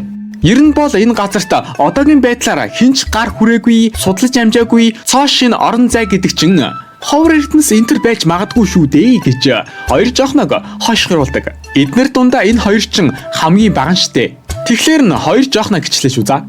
Энэ үед манай эрдэмтэн Лауст нилээд өндөр температурт шатсан бололтой. Энэ хавьд үүрлсэн юм шиг байна гэд газраас нэг чулуу авч шидснэ. Феникс бол нутаг дэвсгэрээ сайн хамгаалдаг мангас гэж хэлэн зогсож байтал нөгөө айхтар галт шуучин гараад ирдэг юм да. Манай хүн чин явж нилээд их мэддэг төмс гимээргүй мэдлэгтэй нөхөр байж шүү те. Амар энэ шуучин нэршгээл гал болсон амтан байна шүү. Энэ хайгуур бүлгэм дээр Ларма ирдэг. Хийсэн юмгүй уйдаа сууж байсан бүлгмийн эмэгтэй улаан үстийг харангуйта Матадогийн салбарын адал явдал хайгчдын бүлгэмд тавтай морил танд юугаар туслах вэ гэж маш ясархуу илтгэр өгддөг. Ларма энэ салбар нэлээд зочломтгой байх нэ гэж гайхана. Ярианаас нь харуул бүх салбар ингэж зочломтгой байгаад байдгүй бололтой. Харин бүлгмийн эмэгтэй мэдээч шүү дээ. Энд чин бидний ажил эний тэрэ гэж бэлдуучлаж байх та. Толгойн дотроо бүх адал явдал хайгчдыг ингэж угтаж аавна гэж юу байсан юм. Би зөвхөн хүчтэй адал явдал хайгчтай л ингэж маяглаж харьцдаг юм. Энэ хүн гоёмсог биш ч гэлээ чанартай давуугаар хийсэн хувцас хальт харуул ингээл нэг нэмэлт хэрэгсэл шиг харагдагч бүгдээрээ үнтэй шидийн хүчтэй холбоотой хэрэгсэлтэй байна. Миний нүдийг хуурч чадахгүй шүү. Та бол дээд төвшний үгүй бүр үнэхээр дээд төвшний адал явдал хайгч. Ийм сайхан боломжийг зүгээр байж байгаад алдна гэж яасан ч байхгүй шүү гин. Яста үнэг шиг эмэгтэй шүү. Улаан үст шууд л эмэгтэйгээс энэ салбарын захирал Мистотой уулзмаар байна гэж хүсдэг. Тэгсэн бүлгмийн эмэгтэй арай та охин нь уу? Эсвэл ачин юм уу? Гэж гайхан асуутал Ларма үгүй зүгээр л танилуд. Гэхдээ алмаар байна гэж бодох хэмжээнд гэдэг. Яриг нь сонсоод бүлгмийн эмэгтэй шууд л татгалзаж байна. Алмаар байна гэж хэлсэн хүнийг салбарынхаа захиралтай уулзуулж харагдаач. Та тэнийг юм уу? Аа тийм үү, тэнийг юм байна. Тэнийг байх нэ гэж солиорно. Улаан үст өөр арга байхгүй нь хүч ашиглахаас гээд байж байтал хаанзума хурч ирээд үл ойлголцлыг засдаг. Энэ хүн чин галын бурхан Лармаас амаа шүү дээ. Уурлах юм бол энэ барилга тэр чигтээ үнс болно. Холтоцгоо та нар гээл сүртэй хэлж гарна. Лармач ашгүй яриа ойлгодог хүн гарч ирлээ гээд түүнтэй гол зүйлээ ярихаар болдог. За харин энэ үеэр манай хэд нөгөө галт шувуугчин яаж дийлэх вэ? Дээгүүр нисээд эргэлдээд байгаа энэ шувууг хэрхэн доош унгах вэ гээд байж байдаг. Лавста сэлэн биш нумсан авчирдаг байж тэгсэн бол харваад ялчихгүй юу гээл жоохон логик үндэслэлгүй хачи юм яриад ундаг.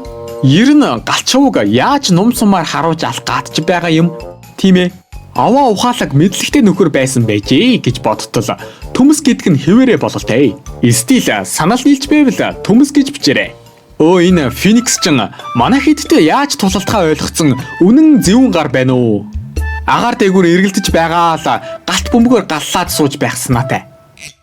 Манай хэдийг ингээл галт шуутай ноцолдож байгаа энэ хойгуур улаан үнст хаанзумагаас энэ хотын энэ тэндгүй байгаа тэр зүйл юу юм бэ гэж асуугаад зогсож байдаг. Хаанзума харин юу ч мэдэхгүй гэж хариулдаг. Ларма цамхагт хотын хувьд адал явдал хайгчдын бүлгэн бол асар их эрх мэдэлтэй байгууллага. Салбарын захирал бол энэ хотын хаанаас ялгаагүй эрх мэдэлтэй хүн бидтэй. Тийм байтал хотод юу болоод байгааг мэдэхгүйгээд байгаа мүү гэж гайхан асуутал. Хаанзумагийн муухай ашигт нь хөдлөөд улаан үстийг сэтгэл хангалуун биш байвал таач гэсэн эндээс явбал яасан юм гэж хэлдэг. Тэгэхээр Ларма угтаа энд тэр хачин барилгыг юу гэдгийг мэдэх гэж л ирсэн бололтой. Харин хаанзума мэдэх учиртай ч даанч хэлэхгүйгээд нууцлаад мэдгүй юм шиг царайлаад байгаа бололтой. Улаан үст хаанзумаад энэ хотод чадварлаг адал явдал хайгч нар асар их хэрэгтэй болох нөхцөл байдал удахгүй үүсгэж байна. Жишээ нь цамхаг хилэгнэх гэх зүйл болох гээд байх шиг байна гэд хэлээд зогсож байх энэ үеэр манай хэд рүү нөгөө Феникс чин галт бөмбөгөөрөө галалсаар л. Рарья энэ янзаараа байвал энэ хавь галан далай босгох нь хамгийн гол нь бид нар дөлнөөс нь болоод хүчил төрөгчийн дутагдлалд орж балрах нэ гэж үнний ортой зүйлсүүд хэлнэ. Харин энэ үед Жик одоо л дайрч эхлэхгүй юм бол өөр боломж бидэнд гарч ирэхгүй. Ами усан элементийн алсын зайшид ашиглан далавчийг нь онилоо. Харин тэр үед би түүнийг сэлмээрээ цавчих болно. Гэт манай хэд Амигийн шид бэлэн болтол шувуу анхаарлыг татахаар болдог.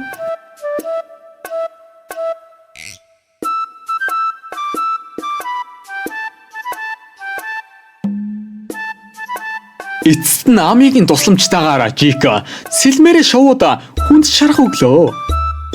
Энэ ирчээрээ дайраад байвал ялч чадна гэд байж байх энэ хойгуур Ларма хаанзумаг сүүлийн үед цамхаг дээр болж буй асуудал ялангуяа мангасын хууралт мөн энэ хот болон цамхагийн ойролцоо их хэмжээний шидийн хүч байгааг анзаараагүй гэж л битгий хэлээрэй гэж хэлэн зогсож байхад нөгөө галт шуучин авраг могоон адил ойр хавьд цугларсан шидийн хүчийг ашиглан хувирдаг.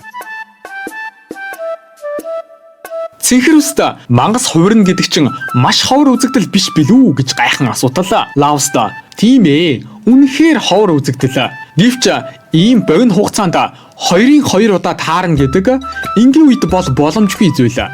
Тэгэхээр ямар нэгэн зүйл болоод байх шиг байна цамхагт гэж хариулдаг. Тэгэхээр нэг ёсонд улаан үстийн хилээд байгаа нөгөө цамхаг хилэгнэх гэх зүйл нь болоод байгаа бололтой. Хөөрхийдөө Амиа би яагаад дандаа хувирдаг мангастай таардаг юм бэ? Энэ байдлаараа үхэх нь гэд бүр айгаад цонхийчихсан байж байдаг. Өмнө нь авраг могоотой тулдаж байхад нэг тим юм болсон доо. Тэрнээс болоод трама интертэй болцсон бололтой хөөрхий. Өөрөө бол насанд хүрээгүй жоохон охин хүүхэд штэ. Тэгэхээр аргагүй байх л та. Хажууд нь байсан Рарья Амияга тайвшир инээ тэрээгээд зогсож байтал. Айдас үнэрлсэн бололтой галт шувуу Ами руу гинэт дайрдаг. Цуг ойрхон зогсож байсан Рарья Ами охинтой хамт яг болроод байж байтал. Жик гинэт гарч ирэн мань хоёрыг авардаг. Жик Амияг энэ тулаанд ялахын тулд чиний хүч хэрэгтэй инээ тэрэг гэж зоригжуулаад Амияг хөл дээр нь босгоно. Харин энэ хойгоор улаан өстө тэр муу хаан зумаа эцтэй гэхэд мэдгүй юм шиг царай гаргалаа. Энэ зүйл яавч энгийн зүйл биш. Үнэхээр юу юм бэ гэд гайхан зогсож байдаг. Буцаад нөгөө идрүү очие. Тэгсэн Нарсина галт шувууг зохих гэж байгаад гараа түлхэх шахнаа. Анхаарал нь сарнсан цэгэр үст рүү шуу угсхийн дайрч яг болроод байж байтал Лаост гарч ирэн авардаг. Гэхдээ манай хүний сэлмийг ингэж хайлуулна гэдэг бас л амар халуун амтан байх шүү. Эцэст нь Амигийн хүчрхэг шид бэлэн болж шуу руу харуулаа. Фениксийг доошлох үед Нарсина Паранаг ашиглан галт шууг газар руу түлхдэг. Лаост харин эцсийн цохилтыг хийж Фениксийг устгадаг. Ийхүү манай хэд галт шууг ялж чадлаа. Харин нөгөө хоёр чинь нууцхан энэ удаа юу ч болсонгүй шүү. Тэр үед юу байсан юм болоо? Дахиад хэсэгтээ ажиллах хэрэгтэй гээл хоорондоо Лаосын тухай шивнэлдэж байдаг. За тэгээд манай хэд хотод ирлээ. Урт аялал байсан тул өлсөж цангацгаагаад мэддгээрээ гээд нөгөө газар дээр очтолоо Ларма манай хэдийг хүлээгээд сууж байдгийг. Тэгэл та нарыг Феникс устгахаар явсан гэж сонслоо. Сайн явсан уу? Ичиг нэг даач нь бидтэй гээл манай хэдийг өгтөн. Лаоста галт шууг устгахаар явсан гэж хинээс сонсон юм гэхэд улаан өстө нэг охин байсан. Хин гэдгийг нь бол мэдэхгүй. Халаасны мөнгө өгсөн чинь Абигүй бүх зүйлийг ярьж өгсөн гэдیں۔ Мэдээж тэр эмэгтэй бол за тэгээд бөөндөө сайхан хоолцоохоор болж тойрч сунгаа бүү халцгаадаг. Улаан өстө хит их ууснасаа болоод согтсондоо Нарсинаг Аналт Ястори гүнгийн охин энэ тэрийг гээд бүх зүйлийг нь түмний нүдэнд дэлгээд зарлаад хайчихна. Дуус бүгд шоконд орж байгаа юм чин. Лаост үүнийг сонсоод Нарсинаг тэр охин байсан гэдгийг ашгүй нэг юм анзаардаг. Харин энэ хойгоор хаан зумаа нөгөө өрөөндөө бүгсэн энэ тэрэгэд байсан салбарын захирал өвөөдөр ирсэн.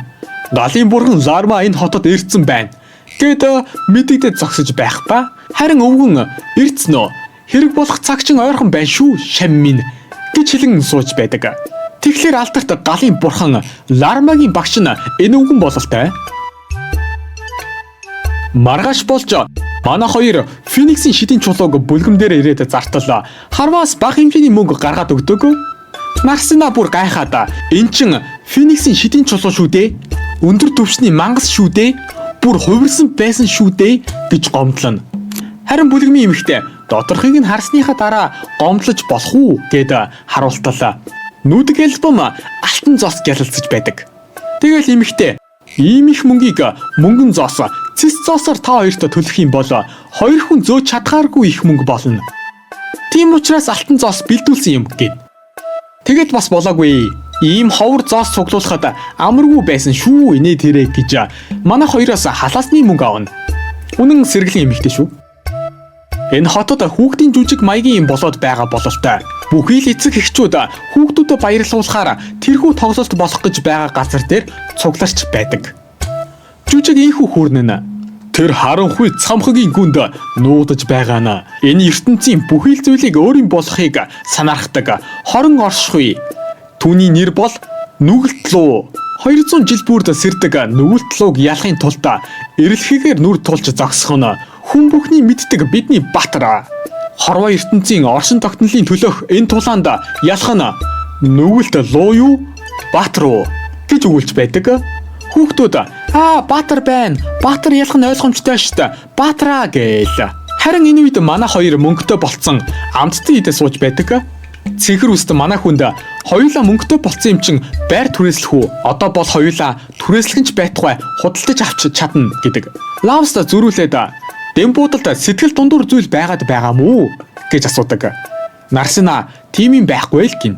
Үнэн төмс шүү. Нарсина манай хүнтэй хурдхан шиг л хайр дурлалын хосын харилцаатай болох гээл ингэж байгааг нь ойлгохгүй ёстой бүтэхгүй.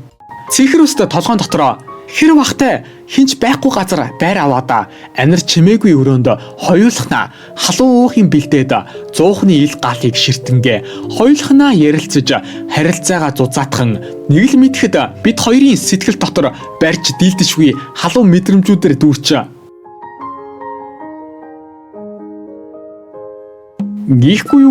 гихгүй юу гээл мөрөөдөж байдаг хөөхий дөө. Лаус харин мөнгөө хоёулаа илүү чухал юм дээр хэрэглэхээр хадгалах хэрэгтэй. Тэглээч жиг тэрхэд бид хоёртой хамтарна гэсэн шít. Тэгэхээр дураараа байр энэ төр түрээслэж болохгүй. Нөгөө хэдтэй хамтарвал маш ашигтай. Хоёулаа хэдэнтэй хамтрах уу гэж асууна. Нарсинач та тэгэж хүсэж байгаа бол би ч гэсэн гээд дурамчхан зөвшөөрдөг. За ингээд манай хэд албиусаар нэг баг болж шүнжин юм хум идэж уцгаадаг. Амиа ядарсан бололтой Рариятай хамт дээш гарахаар болвоо. Тэгтэл цэнхэр үст ярих зүйл байна гэд тэдэнтэй цуг дээш гарахаар болдог. Цэнхэр үст Рарияд ахаас хамт амьдрий гэж асуутал татгалцчихсан. Ах намайг үзэн яддсан болов уу гэж асуудаг.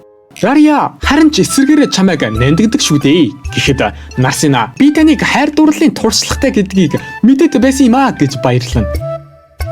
Тэгсэн нөгөө талд манай хоёр ч бас л энэ зүйлийн талаар яриад сууж байдаг. Нэг гэрт амьдрах инээ тэрэ гээл. Лавсти яриг сонссон Жик шууд л манай хүнд тэр чамд хайртай юм байна штэ.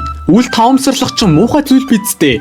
Эсвэл чи түүнийг үзэн ядд юм уу гэхэд Лавста юу гэж дээ? Надад адал явдал хайгч хийх урам зориг өгсөн мөн итгэл найдвараа алдах гэж байхад минь нэг баг болсон хүнд юу гэж л дургу байх вэ гэдэг. Жик шуудлаа Лауста чи яг үнэндээ Нарсинад хайртай юм биш үү гэхэд манай хүн бүр уулаан болчихлоо. Харин энэ хойгуур Рария өөрийнхөө тухай Нарсинад ярьж өгөөл сууж байдаг. Тэгэл би нилээд хөөрхөн болохоор над руу сэтэн хайдаг ирчүүд олон байдаг.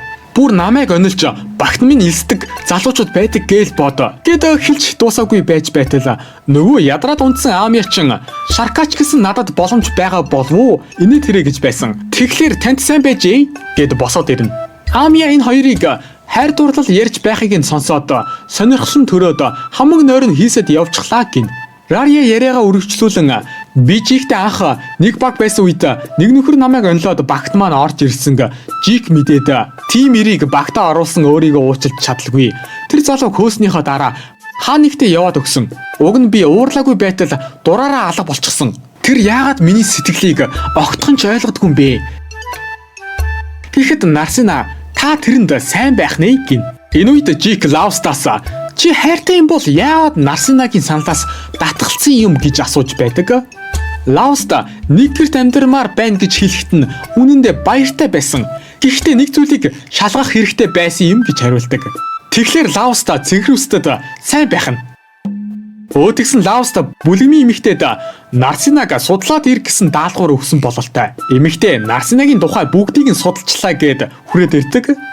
За тэгээд тайлагнаваа. Нарсинаг анал Ёстори гүнгийн ганц охин гэдэгт эргэлзэх зүйл байхгүй. Инээ тэрэгэд ярьж байхаа хойгуур нөгөө домог яриа үргэлжилсээр хөөхий баатрийн хүчин шахагдж дуусгаж байхад гинэт гарч ирсэн энэ охин тийм ээ нүгэлт лууг номхруулж гүн нойрон давтуулах нууцлаг хүч чадалтай нойрсож буй гүнж юм. Ингээд өрн сөөрл. Энэ үеэр Нарсина өөрийгөө төрөлхийн ийм цэгэр үстэй биш гэдгээ нөгөө хэдэд хэлээд сууж байдаг. Хүүхэд байхдаа аав ээж хоёртойгоо адилхан шаргал үстэй байсан ч нэг өглөө сэрсэн чин цэгэр үстэй болчихсон байсан гээл. Энэ хойгуур нэг өдрийн дотор үсний өнгө нь өөрчлөгдсөн гээд бүлэгмийн эмэгтэйгээс энэ тухай Лаустаа сонсоод сууж байдаг. Эмэгтэй тийм их адал явдал хайгч болохыг нь үгүйсгээд байсан Анал Ёстория тэр өдрөөс хойш охиныгоо адал явдал хайгч болохыг нь эсэргүүцгээ болсон гэсэн. Тэгээд Нарсина эцэг эхийнхээ зөвшөөрлийг авч адал явдал хайгч болж чадсан юм гин. Энэ зүйл нь нөгөө Лаустын мэдхийг хүсэж байсан зүйл нь байжээ. Одоо мэдхийг хүссэн зүйлээ мэдсэн юм чинь нэг гэрт амьдрах байлгүй дээ. Тийм ээ.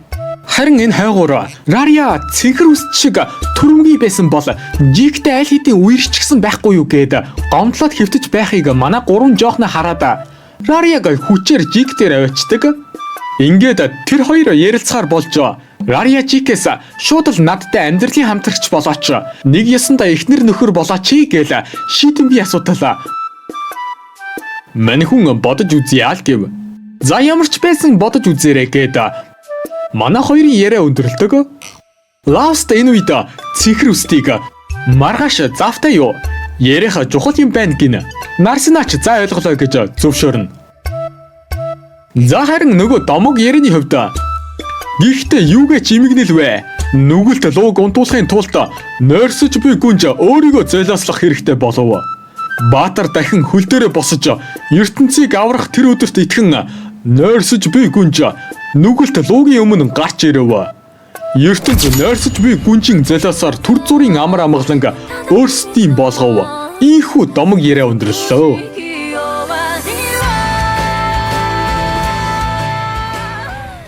Шинэ өдөр эхлэе. Тэгсэн цамхаг дээр доод давхарт гарч ирэх ёсгүй орк гих өндөр төвчний мангас гарч ирсэн байхан тэр хавьд байсан 3 адал явдал хайгч өөрсдийгөө аюулгүй зүгтаалахын тулд саяхан шинээр багтаа илсүүлсэн сул дорой жаал хүүг өгөөж болгоод сүлээ авчин зүгтцгааж байв. Цамхаг дээр ийм зүйл болохын хажуугаар нөгөө талд Гик Рария хоёр Лаустиг хурдан сэтгэлээ илчил иний тэрэгээл байж байна. Лауст өчигдөр цэнхэр үстэд ярих чухал юм байна. Маргааш ярилцъя гэж хэлсэндээ. Тэрнээс болоод Нарсина өнөөдөр хизээ хаана нөгөө чухал зүйлээ ярих юм болоо гээд бүр хоолоо идэж байгаад шаал өөрийн бодож модоод цэцэг энтер идэхгээл хөрхидөө өөрийн ухаан санаагүй болцсон байдаг за. Амиа цэнхэр үстэд наадах чинь цэцэг иддэг юм бишээ гээл заагаад байж байна. Ёстой нэг хажуугаас нь мань хоёр Лаустиг хурдалсан нь дээр шүү. Дараа нь юу ч идэж магадгүй. Алив хурдлаарай гээд яаруулаад үнэн хэцүү. Мань хүнч сүулдэ заа гээд Нарсина дээр очиод нөгөө маш чухал зүйлээ яг ярих гээл байж байтал яасан гэж нөгөө 3 баачкагийн золиос болсон жаалхүү туслаарай гээд хаалган дээр ирснээ ухаан алдчдیں۔ Үүнээс болоод манай хоёрын яг гой халгаж байсан яриа будаа. Цаана нь хүн амтан үхэх гэж байхад юу гэж л хайр энэ төр яриад зогсоод байх вэ дээ. Тэгээд яагаад ингэтлээ их шархагдсан юм бэ кис гээл бөө юм болно энэ авд чинь. Гэхдээ яах вэ? Азар жаалхүү тийм амар хүнд гимтэл энэ төр аваагүй байсан. Нэр жаалхүүг одоо Рария болон Шира буюу зоогийн газрын бяцхан охин хоёр л асарч байгаагийн шүү. Нарсина Рария яах вэ ангаагч. Тэгтэл Шира яагаад гэж гайхан асуухад хажуугаас Ширагийн ээж ийхүү хариулна. Тэр хүү Ширагийн багын найз. Нэрийг нь Кис гэдэг өнчөө хүүхэд. Ширатай нас ойролцоо болохоор хайж чадалгүй гэртээ хооллож ундалдаг байсан ч яагаад ч юм адал явдал хайгч болохыг хүсээд хаа нэгтэн багт орсон гэд маш их баярлаж байсан. Тэгтэл яагаад ингэтлээ гэмтчдэг байна гин. Лауст үүнийг сонсонгуутлаа шууд л очих ёстой газар байна гэд маш ууртаагаар бүлгэмдэр ирдэг. Тэгсэн нөгөө тусламж хэрэгтэй бол хилээрээ гэд байсан Марнил залуу Кисийг мангасуудын өгөөж болгоод зугтсан хулчгаар 3-ыг хүлчгсэн байж байна. Лауст бариад иргэсэн даалгавар өгсөн болол та. Тэгээд манай хүн шууд л хулчгаар 3-ыг хотоос хөөхөр болдог. Марнилч хүлээсийн тайлаата энэ хотод та 3-ыг би дахин харуулаа. Тэр үед өөрсдийгөө үгсэн гэж мэдэрэй гээд сүрдүүлээд хөөгöd гаргана. Яг л шаркаг хөөсөн жигтэй адил. Тэгсэн манай хидэд бүлгмийн имихтэй уурлаж байна. Адал явдал хайгчдын асуудлыг дураараа шийдлээ иний тэрэ гээл. Лауст харин та нар олигтойхон шиг ажиллаа хийхгүй байгаа болохоор л өмнөөс чинь хийж өглөө гэв. Тэгсэн хаанцумаа дээд давхраасаа манай хүнийг жирэлнийг адал явдал хайгч байж хайгчдын хоорондох асуудлыг бүлгэмд мэдэгдэлгүй хууль бусаар шийтгэл оногдуулна гинэ. Эн чин хэрээс хитэрсэн хэрэг байна шүү нөхөр. Хөөгдөх ёстой хүмүүс нь харин ч та нар өөрсдөө шүү дээ гин. Үүнийг сонссон Марнилийн багийнхан хаанцумаг хөөе буугаад ир наад нүрийг чин юучгүй болгоод өгье гээл бүр зодох гээд улаарад байдаг шүү амар зэрлэг. Лауст харин тэрнийг зодлоо гээд үр дүнд хүрэхгүй Би ярилцчаад ирье гэд Ханзумаатай ярилцахаар болж түүнд юу болсон, яасан хийсэн гэ тайлагнадаг боловч Ханзумаа тоодгүй. Манай хүн ч өгөөш болж байгаа цамхагийн өнчөө хүүхдүүдийг зүгээр өхүүлэн гихгээ юу гэж уурлаастай. Ханзумаа харин өмнө нь хэлсэнчлэн энэ хотод дургүй байгаа бол өөр гой хот руу яв гин. Мөн бусдад анхаарал байлгүй хувиа хичээгээд зөвхөн өөрийгөө бодоод явах нь чиний хийх ёстой зүйл. Тэглээч бид нар хүмүүсийг адал явдал хайгч болохыг нь хүчилж байсан удаа байхгүй. Тэрхүү адал явдал хайгч бололгүй өөр зам сонгож болох л байсан шүү дээ. Мөн өмнө нь нэг хүн надад адал явдал хайгчд аюултай зэрэгцэж алхдаг. Чадваргүй хүмүүс үхэх нь мэдээж. Мөн чадваргүй хүмүүст амьдрах эрх байхгүй гэж хэлж байсан юм. Намайг мартчихсан юм уу Лаост гэд гарынхаа сорвиг харуултал манай хүн Ханзумааг ногзэм чи ногзэм юм уу гэж гайхна. Ийхүү мэн хоёр хуучны танилуд байж таарав. Ханзумаа буюу ногзэм Лаост шиг сул дор чадваргүй нөхөр юмсанжээ. Чадваргүй ногзэм багада хүмүүсийн ачааг зөөж олсон багахан мөнгөөр амиа зогоодог байсан тэр үедээ. Нэг өдөр Лаосттай хүмүүсийн ачааг зөөж байхдаа таарчээ. Гэхдээ ногзэм тэр үед ч одоо байгаа шиг ааш муутай нөхөр байсан. Лаост туслах уу гэхэд би чамд санаа тавиулахаар хэрэггүй амтан биш. Намайг дорд үзлээ гээл уурлаж байх жишээний. Тэр орой тоолж барагдахааргүй олон тооны гоблин ойгоос гарч ирж байгааг манай хоёрыг хөлсөсөн нөхдүүд харангуутаа өөрсдийгөө аюулгүй зугтаалахын тулд мань хоёрыг өгөөш болгож цаг хожуулахаар хүчээр хавцлаас түлхэн унагадаг.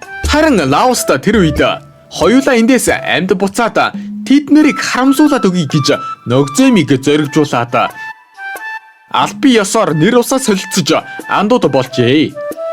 Чадваргүй хоёр маань гоблингуудаас арайхийн зүгтаад модны завсар ороод нуугддаг. Ногзэм тэд нар аюулгүй зүгтаж харин бид хоёр өгөөш болоод ингэж байж байх гэж гэхэд Лаост тэд нар зүгтаж чадахгүй. Гоблин сүргээрээ олуулаа дайрах үедээ хүмүүс олонтой бүлгийг онилдог зуршилтай. Хоёулаа ингээд нуугдаад байж байх хойгуур нөгөө хэдийг олчвол энэ хавийн гоблин бүгд цаашаага яваад өгнө гэд яг хэлээд байж байтал нөгөө хэдийг олсон бололтой энэ хавийн гоблингууд цаашаага яваад өгнө. Манай хоёр ч за ашгүй боломж байгаа дээр хурдхан шиг эндээс явъя гэд явхаар болтол ногзэм хаанаас ч юм нэг шарах авцсан явж байгаад тэр нь хүндэрснээс болоод хөдөлж чаддаггүй хөөрхий. Лаост сайхан сэтгэлтэй юм хойно эдгээлт ашиглаж ногзэмийн гарыг имчилтэл ногзэм намайг имчилгээ болоод хурдхан шиг зүгт гоблин хүрээд ирнэ. Адал явдал хайгчд аюултай зэрэгцэж алхдаг. Чадваргүй хүмүүс үхэх нь мэдээж чадваргүй хүмүүст амьдрах эрх байхгүй гин. Лаост харин яах аргагүй ертөнц чадваргүй хүмүүст хатуу анддаг. Гэхдээ аврал гихч зүйл байдаг юм гэж хэлээд ногзэмиг хөл дээр нь босгож хамтдаа хот руу аюулгүй буцаж чадсан ажээ. Харин одоо цаг дээр Ханзумаа манай хүнд чадваргүй байсан надад чи аврал хайрлсан. Чи бол миний ачтан. Тухайн үед хотод ирээд хоёулаа хоёр тийш салцгаасан да. Тэрнээс хойш надад олон зүйл тохиолдсон. Тэгээд тэр нэг өдрөөс хойш нэгэн хөгшнийг асардаг болсон. Тэр хүнээс олон зүйл сурч авсан би тэр хүний итгэлийг нь олж одоо түүний орлохоор ажиллаж байгаа. Гэхдээ энд би өнгөрсний талаар ярих гээгүй. Зүгээр л тэр үеийн ачигч хариулах гэсэн юм. Сайн сонсож бай. Энэ бол сүүлийн анхааруулга шүү Лаост. Яг одоо энэ хотоос аль болох хурдан яв нарсинаг дагуулад. Энэ бол миний зүгээс чамд өгч чадах аврал гэж хэлээд мань хүнийг гаргадаг. Лаост юу аврал сайн ойлгосонгүй гэд дөнгөж гарч ирээд Марнел нөгөө хэд дээр очиод байж байтал бүлгмийн эмэгтэй зөвлөлдөх юм байна гэд манай хоёрыг дагуулад зорны өрөөнд ордог. Эмэгтэй инхүү хэлнэ. Сүүлийн үед төв замын ойролцоо янз бүрийн мангасууд гарч ирээд байгаа. Энэ янзаараа энгийн иргэд хүртэл хохирч магадгүй. Тэр мангасуудыг устгуулах гэсэн юм аа. Иймэрхүү үед бүлгэмийн зүгээс шагнал амлах ёстой ч Ханзума саны тушаалаар тэгж чадахгүй байгаа. Тийм учраас устгах хүн олддгүй. Яг уу ялсан мангасуудын шидийн чулууг би өөрийнхөө авах ёстой мөнгнөөс нэмэрлээд баг зэрэг үнэтэй худалдаж авъя. Гэхдээ тэхийг хүсэхгүй байгаа ч гэлээ өөр арга байхгүй нь гин. Манай хоёр бүр шок. Чамайг ийм өглөгч гэж бодсонгүй гээл. Тэгсэн эмэгтэй намайг юу гэж бодож байсан юм та хоёр гэхэд харамч хүүхэн гэдээ. Лауста Нарсина дээр ирээд маргааш төв зам дээр асуудал тариад байгаа мангасуудыг устгахаар бөөндөө явхаар болсон шүү гэдгээ хэлээд нөгөө хэд дээр очтолоо. Жик хүүхдүүдэд сэлмийн бэлтгэл хийлгээд зогсож байх ба Нарсинаг ирсэнг анзаараад сэлмийн бэлтгэлээ зогсоогоод Нарсинад тулааны урлаг заана. Харин энэ үед Арья манай хүнээс Нарсинатай нөгөө зүйлээ ярилцсан уу гэж асууж байна. Тэгсэн мань хүн мартцсан байна л гин. Үнэн төмс. Нөгөө талд Ханзума салбарын захирал Мисто санд эдгэмж өгөх ба ерөнхий сайд юу гэж байна гэхэд Мисто Анал Ястарьягийн охиноос нүдэ битгий салгаараа инээ тэрэ гээл бичдэг зүйлэл битсэн байна гин. Ханзума зөрүүлээд нойрсож би гүнж гэж улсын ерөнхий сайд хүртэл анхаарлаа хандуулахаар тийм айхтар үнцэнтэй оршихуу юм уу гэж асуухад Мисто Ханзума чи нүгэлтэл болон нойрсож би гүнжийн түүхийг мэдэх байх. Тэр түүхэнд гардаг нойрсож би гүнж өөрийгөө золиослож ертөнцид амар амгалан авчирдаг тийм биз? Тэр бол үлгэр домог энтер биш. Цэнхэр ус бол бурханд сонгогдсны баталгаа. Одоо энэ ертөнц дээрх нүгэлтэлүүг ялч чадах цорын ганц бөгөөд үнлэмшгүй оршихуй. Тэр бол тэр охин Нарсина байгаа юм гин. Дараагийн шинэ өдөр эхэлж манай хэд төв зам дээр хэрэг төвөг тариад байгаа мангасуудыг устгахаар ирлээ. Бүлгэмийн эмэгтэй хэлсний дагуу үнэхээр л мангасууд байна шүү. За тэгээд мангасуудыг яаж дийлэх вэ гэд байж байхад Лауст нэлээд бодож байгаад эндээс шууд очиод нүүр тулж тулалдъя. Аль болох тарж явахаас нь зайлсхиймээр байна гин. Жигч за тэгвэл ингэж толгодыг тойроод хажуу талаас нь ойртвол яаж байна гин. Лауст ч сайхан санаа байна гэд бөөндө төлөвлөгөөний дагуу хөдлөнө. Явж байх замд Лауст Нарсина хоёрын анх уулзаж учрахад байсан тэрэг байж байна. Гэхдээ арай 6 жил болцоод байхад нэмж эвдэрсэн зэвэрсэн юм байхгүй. Яг тэр чигтээ байж л байдаг маш хачирхалтай. За энэ ч яах вэ? Эцэст нь манай хэд төлөвлөгөөний дагуу мангасуудтай хаалц нүр тулан тулалцгаадаг.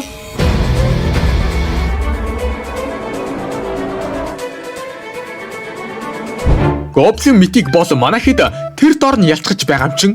За тэгээд мангасаа ялаад байж байтал гинэт газар хүчтэй дөргиж хот тэр чигтээ дөргөн бөө юм болж арай гэж намцсны дараа хотод иртэл манай хэдийг Марнел дуудаж байна. За тэгээд яав юу болов гэд очтол. Маш олон өвөө хоб гоблингууд хотын гадаа байж байхан тэр Марнел эднэрийг устгахад туслаач гэв. Манайхан ч зөвшөөрөөд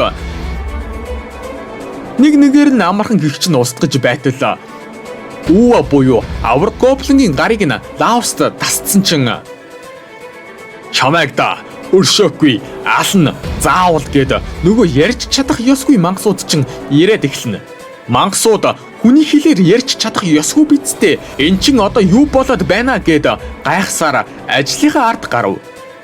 Хачирхалтай нь нөгөө авраг мангас хараад идсэн хүн та нарын ялагдал хүмүүс үхэн нэг ч хүн үлдэхгүй гэж хэлээд үхээд өгнө. Тэгээд бас болоогүй. Саяны мангасууд бүгд хувирсан мангасууд байсан байдаг за. Тэгсэн энэ үед нэг залуу баларлаа гэд манай хэд дээр гүйж ирнэ. Яасан гэсэн чин цамхагийн гадаа хувирсан мангасуудын айран байхан тэр. Лаоста ямар ч байсан хот руу буцаад Матадодо дэх бүх адал явдал хайгчтай хүчээ нэгтгэхэд мангасуудыг юу ч болгоод өгнө гээл хотод иртэл юу болох нь энэ вэ? Хөөе жагсаач бидгийг дүлхээд бай гээл бүүн бужигнаа болж байдаг. Яасан бэ гэсэн чин цамхагаас гарч ирсэн мангасуудад маш өндөр шагнал амласнаас гадна урьдчилгаа мөнгө гэж өгч байгаа гинэ. Тэгээд бүр мөнгийг аваад зугтах хүмүүс энэ дотор байгаа гэдгийг мэдсээр байж мөнгө тарааж байдаг. Хааха энэ мөнгө минийх одоо буцааж өгөхгүй шүү гээл эмх замбраагүй зүйл болж байна. Ер нь Ханзума энийх мөнгийг аль эртнээс цуглуулж байсан нь баргүй. Адал явдал хайгчдыг мөнгөөр татаж энэ нөхцөл байдлыг хүлээж байсан юм шиг байхын гисээр улаан өст орж ирнэ. Тэгсэн Лаоста нөгөө цамхагийн галзуурал гихч зүйл нь болоод байгаа юм биш үү гэж хэлэхэд бүлэгмийн эмэгтэй харин тийм ээ надад бас уншиж байсан зүйл байна гэд номын сан руу дагуулж явдаг. Цамхагийн галзуурлын тухай бичсэн номон дээр энхүү бичсэн байдаг. Цамхагийн галзуурал цамхагийн асар олон мангас халин гардаг үзэгдэл. Ихэвчлэн нэг өдрийн дотор багасж болдогч заримдаа хэдэн өдрийн турш мангасууд халин гарсаарч байдаг. Цамхагийн ойролцоо тосхон эсвэл хот байгаа тохиолдолд мангасуудад залгуулж юун түрүүнд эргэлзээгүй суурна. Шалтгаан нь цамхаг дотор тодорхой төвшнөөс дээш шидийн хүч цугларснаас болдог гэж үздэг ба галзуурлыг зогсоохын тулд цамхаг доторх шидийн хүчийг хэрэглүүлэх шаардлагатай гин. Ларма Лаостиг одоо яах гэж байна гэхэд маньхун адал явдал хайгчдад байшингуудаас том тавиур тавилгуудыг зөөж дээш давхарлаж хамгаалтын хан хэрэм босгох даалгавар өгдөг. Яагаад гэсэн чин галзуурал хэдэн өдөр үргэлжлэх магадaltaй учраас энэ зэргийн зүйл бэлдсэн нь дээр гэдэг. Тун удалгүй мангасууд үе болноор гарч ирэн хот руу дайрч эхэллээ. Адал явдал хайгчид бүхий л арга жарга хэрэглэж мангасуудтай тэмцэж хотыг хамгаална.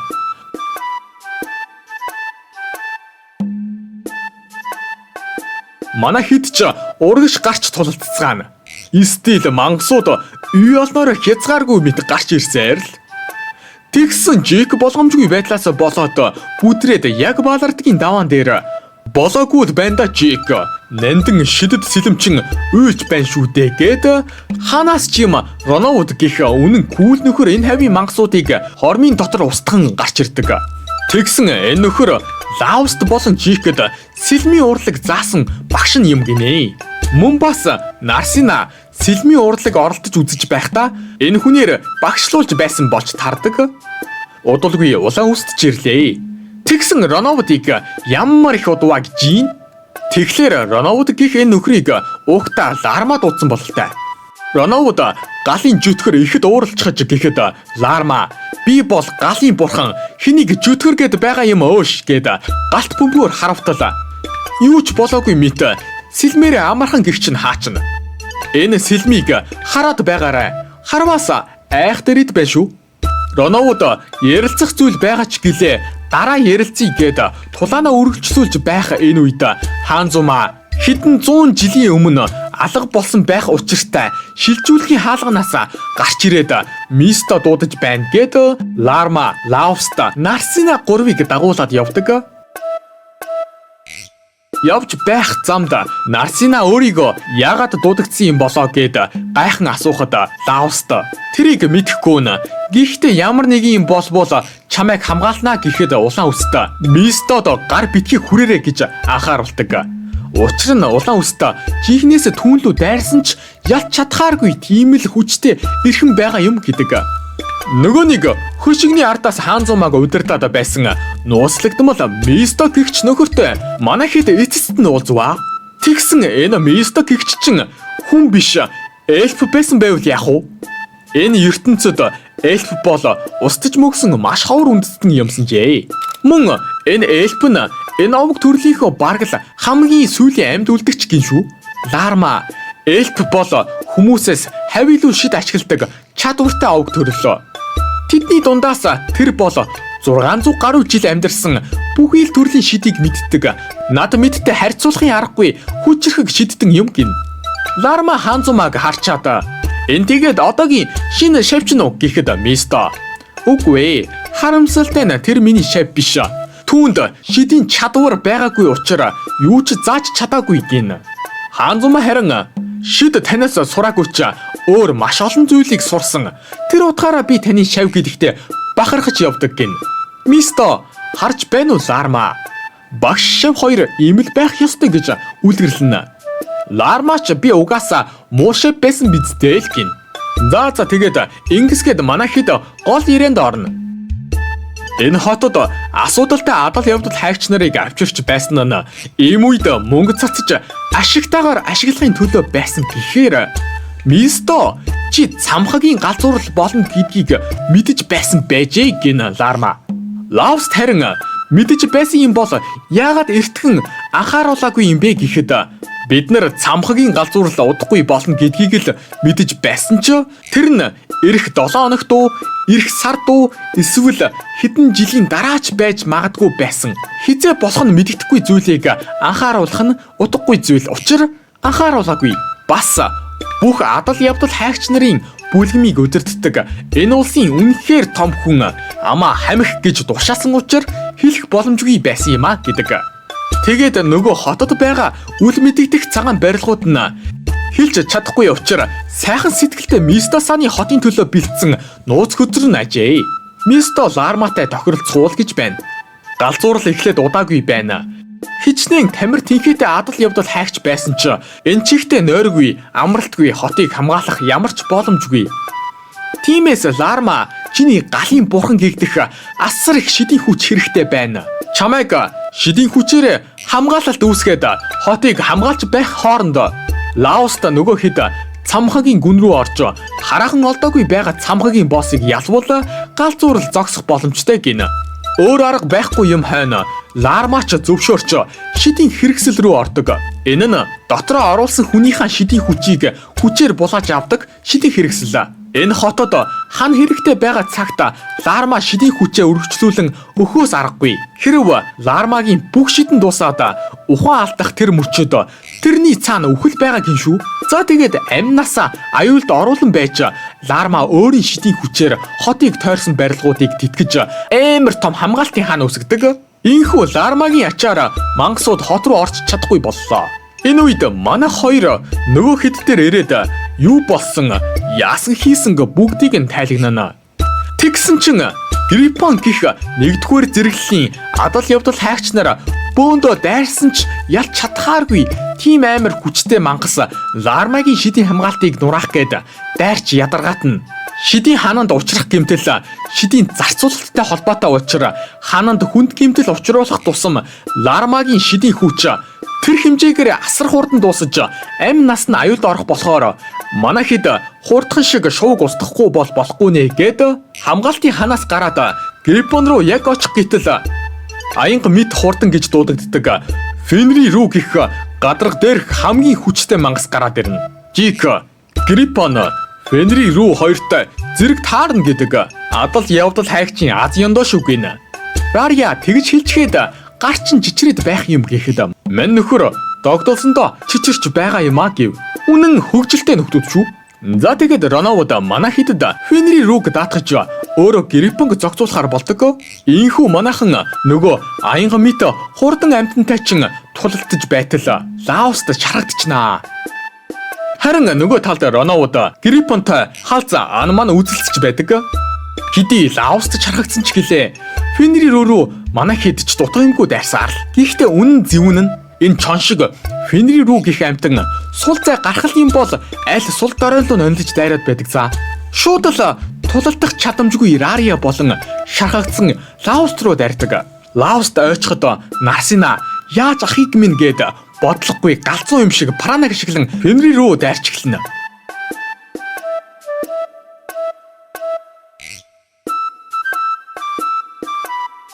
Гэхдээ эцэстээ гэхэд цэнхрүүст хүчин мөксдөж дайралтын тэсэлгүй ойчоод өгнө.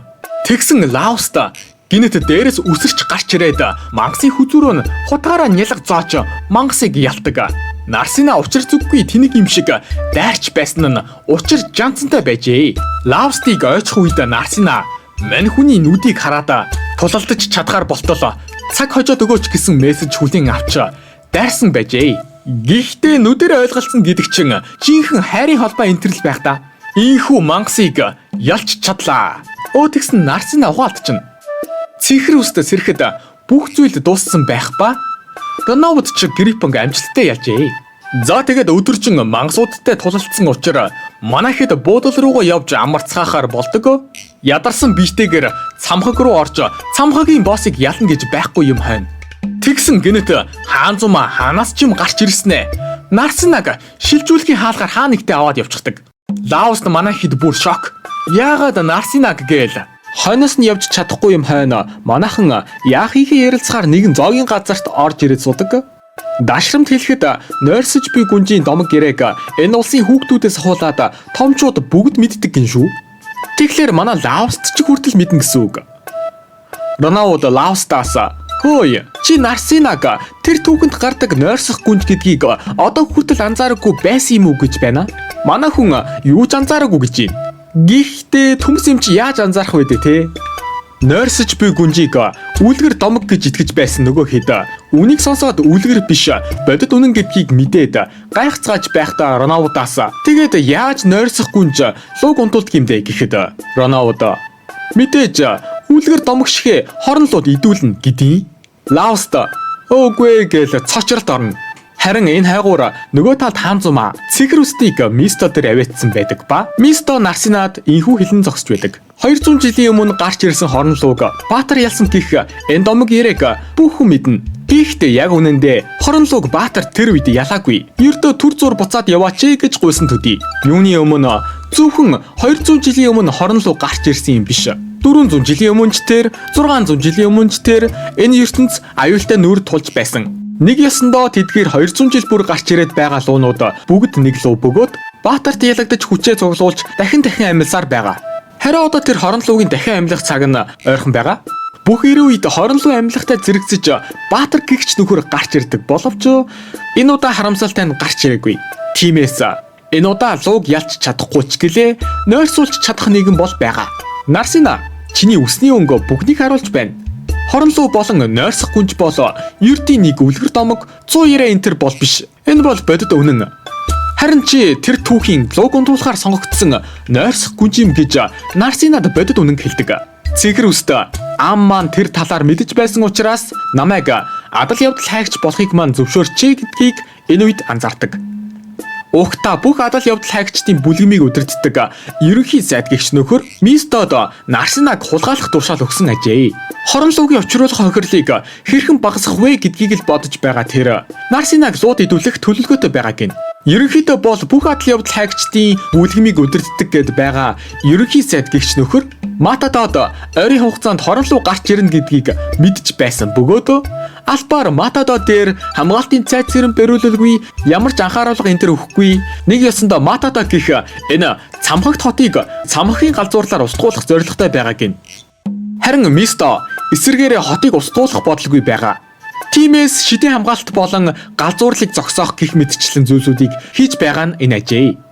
Нөгөө талд манай хэд хэрв цамхагийн эзнийг ялж галзуурлыг зогсоовол хоронлууг амьлахаас сэргэлж чадна. Тэгснээр Ларма болон Нарсинаг аврах боломжтой юм байна гэд манайхан цамхагийн эзнийг ялах шийдэлд хүрч замдаа гарлаа. Энэ хайгуур Мисто цэхэр үст болон хаанзумаг шилжүүлэхийн тойргоор хараахан олдоогүй байгаа гэд байсан цамхагийн хамгийн хүн хэсэг буюу цамхагийн эзэн байгаа газар дээр очдог. Аргагүй л эцсийн давхар босс зэрэглэлийн амар хүчтэй мангас энэ төр зүгээр л сэлгүүцэд алхаж байдаг за. Харин энэ үед манайхан ч бас шилжүүлэхийн тойргоор хамгийн гүн давхар дээр ирдэг. Лаост Нарсинаг хараад шууд очих гээд гүйтэл замдаа нөгөө амар хүчтэй босс зэрэглэлийн 3 мангас саад болдог. Гэхдээ манай хүний нүд гинэт уулаан болоод мангасуудыг хормын дотор устгачдаг. Мисто Лаост ирдсэн үү? Хүлээж байла. Мэ хадагтайг буцааж өгье гээл Нарсинаг шууд өгчнө. Тэгснэ надад ерөнхий сайдын үйлдэл таалагдахгүй байгаа болохоор та нарт туслая гэдэг. Ларма болон Нарсинагийн амь насыг хамгаалахын тулд та нар цамхагийн эзнийг ялах хэрэгтэй. Та нар хөгшин элбэд найдад байлгүй өөрсдийн гараар энэ ертөнцийг аваа гэдэг. Манай хэд ч зөвшөөрөөд цааш алхлаа. Гадны сүгийг хараад Мисто манайханд инхүү хүрэндэг. 200 жилийн өмнө Баатарт ялагдсан хоронлоо энэ талд биш нөгөө талын ертөнцөд нойрссон. Хоронлоогийн дахин амлалтанд асар их шидийн хүч хэрэг болдог. Тэрийг цуглуулах нь цамхаг болон тэр хавар тэнүүчилдэг мангасууд. Тэгээд тэр цуглуулсан шидийн хүчийг хоронлоод хүргэж өгдөг нь цамхагийн эзний үрэг даалгавар. Цамхагийн эзнийг ялж шидийн хүчний уурсгалыг зогсоовол хоронлоогийн амлалт болон цамхагийн галзуурлыг зогсоож чадна.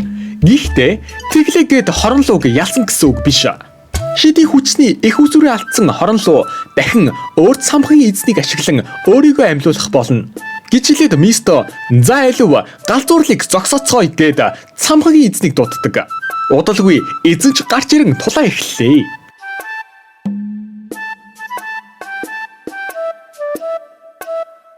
Эцэст нь ялч чадлаа. Тэгсэн гинэт нэг хар нүх гарч ирээд Хаанзумагийн цээж рүү хар ямаараа сүлбчдیں۔ Энэ одоо юу гараад ирвэ гэсэн чинь хоронлоо байсан байдаг. Хоронлоо Мистод нэгэн санал тавьдаг. Тэр нь Хаанзумаг өхүүлмээргүй байвал надад бие өг гэсэн санаалаа. Гэхдээ Мисто тэрийг зөвшөөрдгөө. Яагаад вэ гэхээр хэрв биег нь авбал хоронлоо шидийн хүчээ нөхөхөд ашиглаж өөрийгөө амьлуулна. Тэгэх авбаас маш олон хүний амьнаас аюулд орно. Тиймээс нэг хүний амьаар маш олон хүний амьыг аврах сонголт гаргаж байгаа нь энэ ажээ. Мисто Хаанзумаг аварч чадахгүй ч гэлээ. Тэр хар нүхийг бүх чадлаараа хаах болно гэж хэлээд хаах гэж байхдаа Хаанзумаг өхүүлэх шийдвэртээ өчүүхэн эргэлзнээсээ болоод хоронлоод бие алдчихдаг. Мистогийн биеийг авсан хоронлоо хурдхан шиг шидийн хүчээ нөхөж өөрийгөө амьлуулахаар шууд хот руу явчихдаг. Үр дүнд нь Хаанзума аврагддаг боловч хотын хүмүүсийн амьнаас аюулд орлоо. Хот руу явсан хоронлоо Лармагийн шидийн хамгаалтыг мод шиг юм гаргаад нураах гэж оролдоно. Ларма дайралтаас нь болоод шидийн хүчээ огцом ихээр алдаж эхэлдэг. Хамгаалалт дотор байгаа хотын ард иргэдийн айдас уур хилэн бууж өгөх зүхрэл гих мэтэр хооллож хоронлоо шидийн хүчээ нөхсөөр л байлаа. Ер нь бол хамгаалалт эвдэрвэл хүмүүс илүү их айж цөхрөлд автанда тэрийг л хүлээж байгаа бололтой хоронлоо өөрийгөө амьлуулах хангалттай шидийн хүчийг олохын тулд хоронлоо Мистогийн биеийг авснаас болсон уу яасан удалгүй цамхагийн галзуурлын 2 дугаар шат гихч зүйл эхэлдэг. Энэ үед манайхан ч цамхагаас гараад хотын хажууд ирдэг. Тэгээд асар олон мангасууд нэмэгдэж гарч ирэн хамгаалалт руу хоронлуудад зэрэгцэж дайрч эхэлнэ. Үүнээс болоод Лармагийн шид маш хурдан үргэлдэж Ларма арайчууныг юм дайралтын тогтоож байдаг. Улаан үстийн шид энэ байдлаараа удаан тэсгүй гэдгийг Хаанзумаг эмчилж байгаа Лавст болон манайхан ч мэдээд Хаанзумаг гялс эмчилчээд явхаар төлөвлөдөг. Эмчлүүлж байгаа Хаанзума Лавстад ийхүү хэлдэг. Мистог өршөөгөр тэр хүн бол миний ачтан. Тэр надад бүх зүйлийг зааж өгсөн хинч биш зүгээр нэг чадваргүй амьтан болох надад энэ ертөнцид амьдрах бүх аргыг зааж өгсөн өөрийн эльф гэдгийг нуухын тулд гар хөлийн үзүүрт зарагдах хүн хүсэж байсан нь үнэн байх. Гэхдээ тэгсэн ч гэсэн би тэр хүнд талархаж явдаг. Тэр намайг нандиндаг болохоор л эргэлдсэн. Тиймээс тэрэнд буруу байхгүй. Лавст би чамайг тэр үед хотоос яв гэснэ нь ийм нөхцөл байдалд оролгүй адал явдал хайгчийн хуваар амьдраасаа гэж хүссэн учраас л тэгж хэлсэн юм. Одоо намайг эмчилгээ бойлоо. Энэ бол миний хүртэх ёстой зүйл. Намайг зүгээр өхүүл гээд Хаанзума сэтгэлийнхаа үгийг хэлээд амьдралд бууж өгöd байж байхад Нарсина та чи ёстой хуваа хичээсэн хүн юм. Амьд үлдээд хариуцлага өөрөө үүргээд шархыг нь Лавстаар гүйцэд эмчлүүлдэг. Энэ үед бүлэгмийн эмэгтэй мөнгөөр Марнел болон бусад адал явдал хайгчдыг өргөцсөн бололтой. Хайгчид хамгаалтаас гарч мангасуудтай тулдаж эхэлдэг. Лавстын эмчилгээч дуусч манайхан ч хоронлууд удирдуулсан Мистотой тулдахаар хөдөлдөг. Гэхдээ Нарсинаг үлдээгээд яагаад вэ гэхээр хоронлуу Нарсинаг нойрсох гүнж гэдгийг мэдсэн учраас алхаар завдаж магадгүй. Тиймээс аюулгүй байх үүднээс үлдээж байгаа нь энэ. За тэгээд тун удалгүй тулаа эхэлнэ.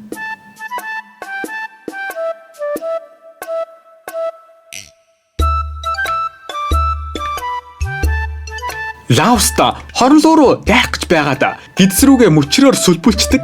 Манайхан Лавстыг яагаад ийм эрсдэлтэй юм хийчих вэ гэд цочролд орно. Нарсина Лавстыг харангуйта шууд түүн дээр гүйж очдөг. Рария болон манайхан ч санаа зовоод гүйж ирнэ.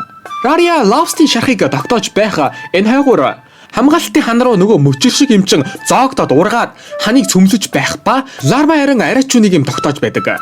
Манайхан ч хан удахгүй нурах бололтой хотын иргэдийг зүгтаалахгүй болохгүй нэ гих мэдчлэн яах хийгээ хилэлцэж байхад Нарсина босч ирээд нойрсож би гүнжийн хүчийг ашиглах болно гэд хорон руу явах гэхэд Ронауд нойрсох гүнжийн хүч тийм ч хүчтэй биш хамгийн ихтэй л 10 жил гэхэд цэгэр үст тэгсэн ч гэсэн хамаагүй гэд хорон руу очиод өөрийгөө яг идүүлэхээ зогсож байтал яасан гэж нөгөө авраг могоог ялсан үеийнхтэй адил Лауста хэмжээлчгүй их шидийн хүчтэй болж хорон лууг нялх зодож эхэлнэ.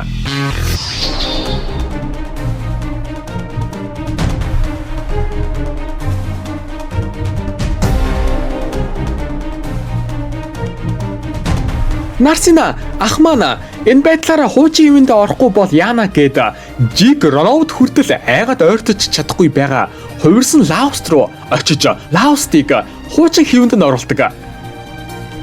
Хорон лууг зогсоохын тулд Лауст Нарсина хоёр Мистаг хутгалж хорон лууг биеэс нь хөөж гаргадаг. Хорон лууг эцэстээ ялаагүйч гэлээ. Хэсэгтээ гарч ирэхэргүй боллоо.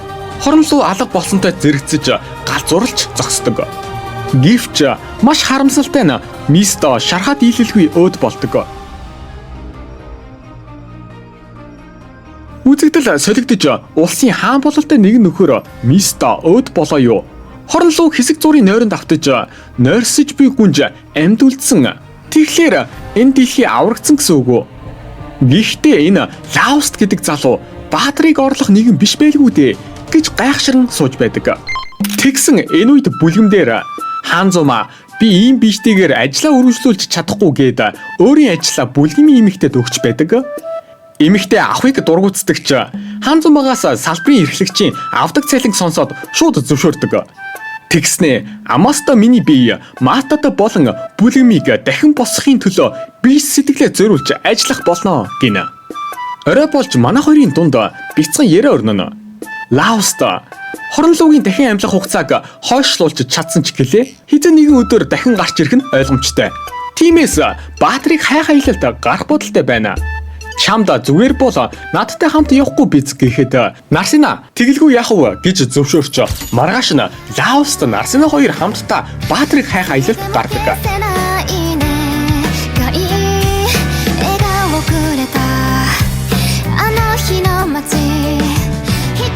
本当にいいんですか？ラウストさんたちだけで行かせちゃって。二人が決めたことだもの。邪魔しちゃ悪いでしょ。それに冒険者を続けていればまたどこかの迷宮で会うこともあるだろうさ。その時までしばしのお別れだ、バカ弟子。君がそこにいるから誰よりも強くなり行こうか、ナルセーナ。はいお兄さん。Ийхүү 12-нгээс бүрдсэн багасаа хөөгцөн ангаагч үнэндээ шилдэг нь байв гэх аним маань дуусч байна. Хэзээ нэгэн цагт хорон луу дахин гарч ирнэ. Тиймээс манай хоёр Баатрийг олох аялалд гарч байна гэдэг чинь хоёрдугаар бүлэг энтер гэж гарч магадгүй юм а. Энэ хүртэл үзэхэд миний хувьд хамгийн хөвгөлтэй төмс дүр нь Шарка байла. Харин та нарын хувьд хэн байсан бэ? Комент үлдээгээрэй. Магадгүй үргэлжлэн гарвал дахин уулзъя. Энэ хүртэл надтай хамт байсан та бүхэндээ маш их баярлалаа. Лайк болон subscribe дараад хүлээж байгаарай. Дараагийн сонирхолтой аним бичлэгүүдээр уулзцгаая. Түр баяртай.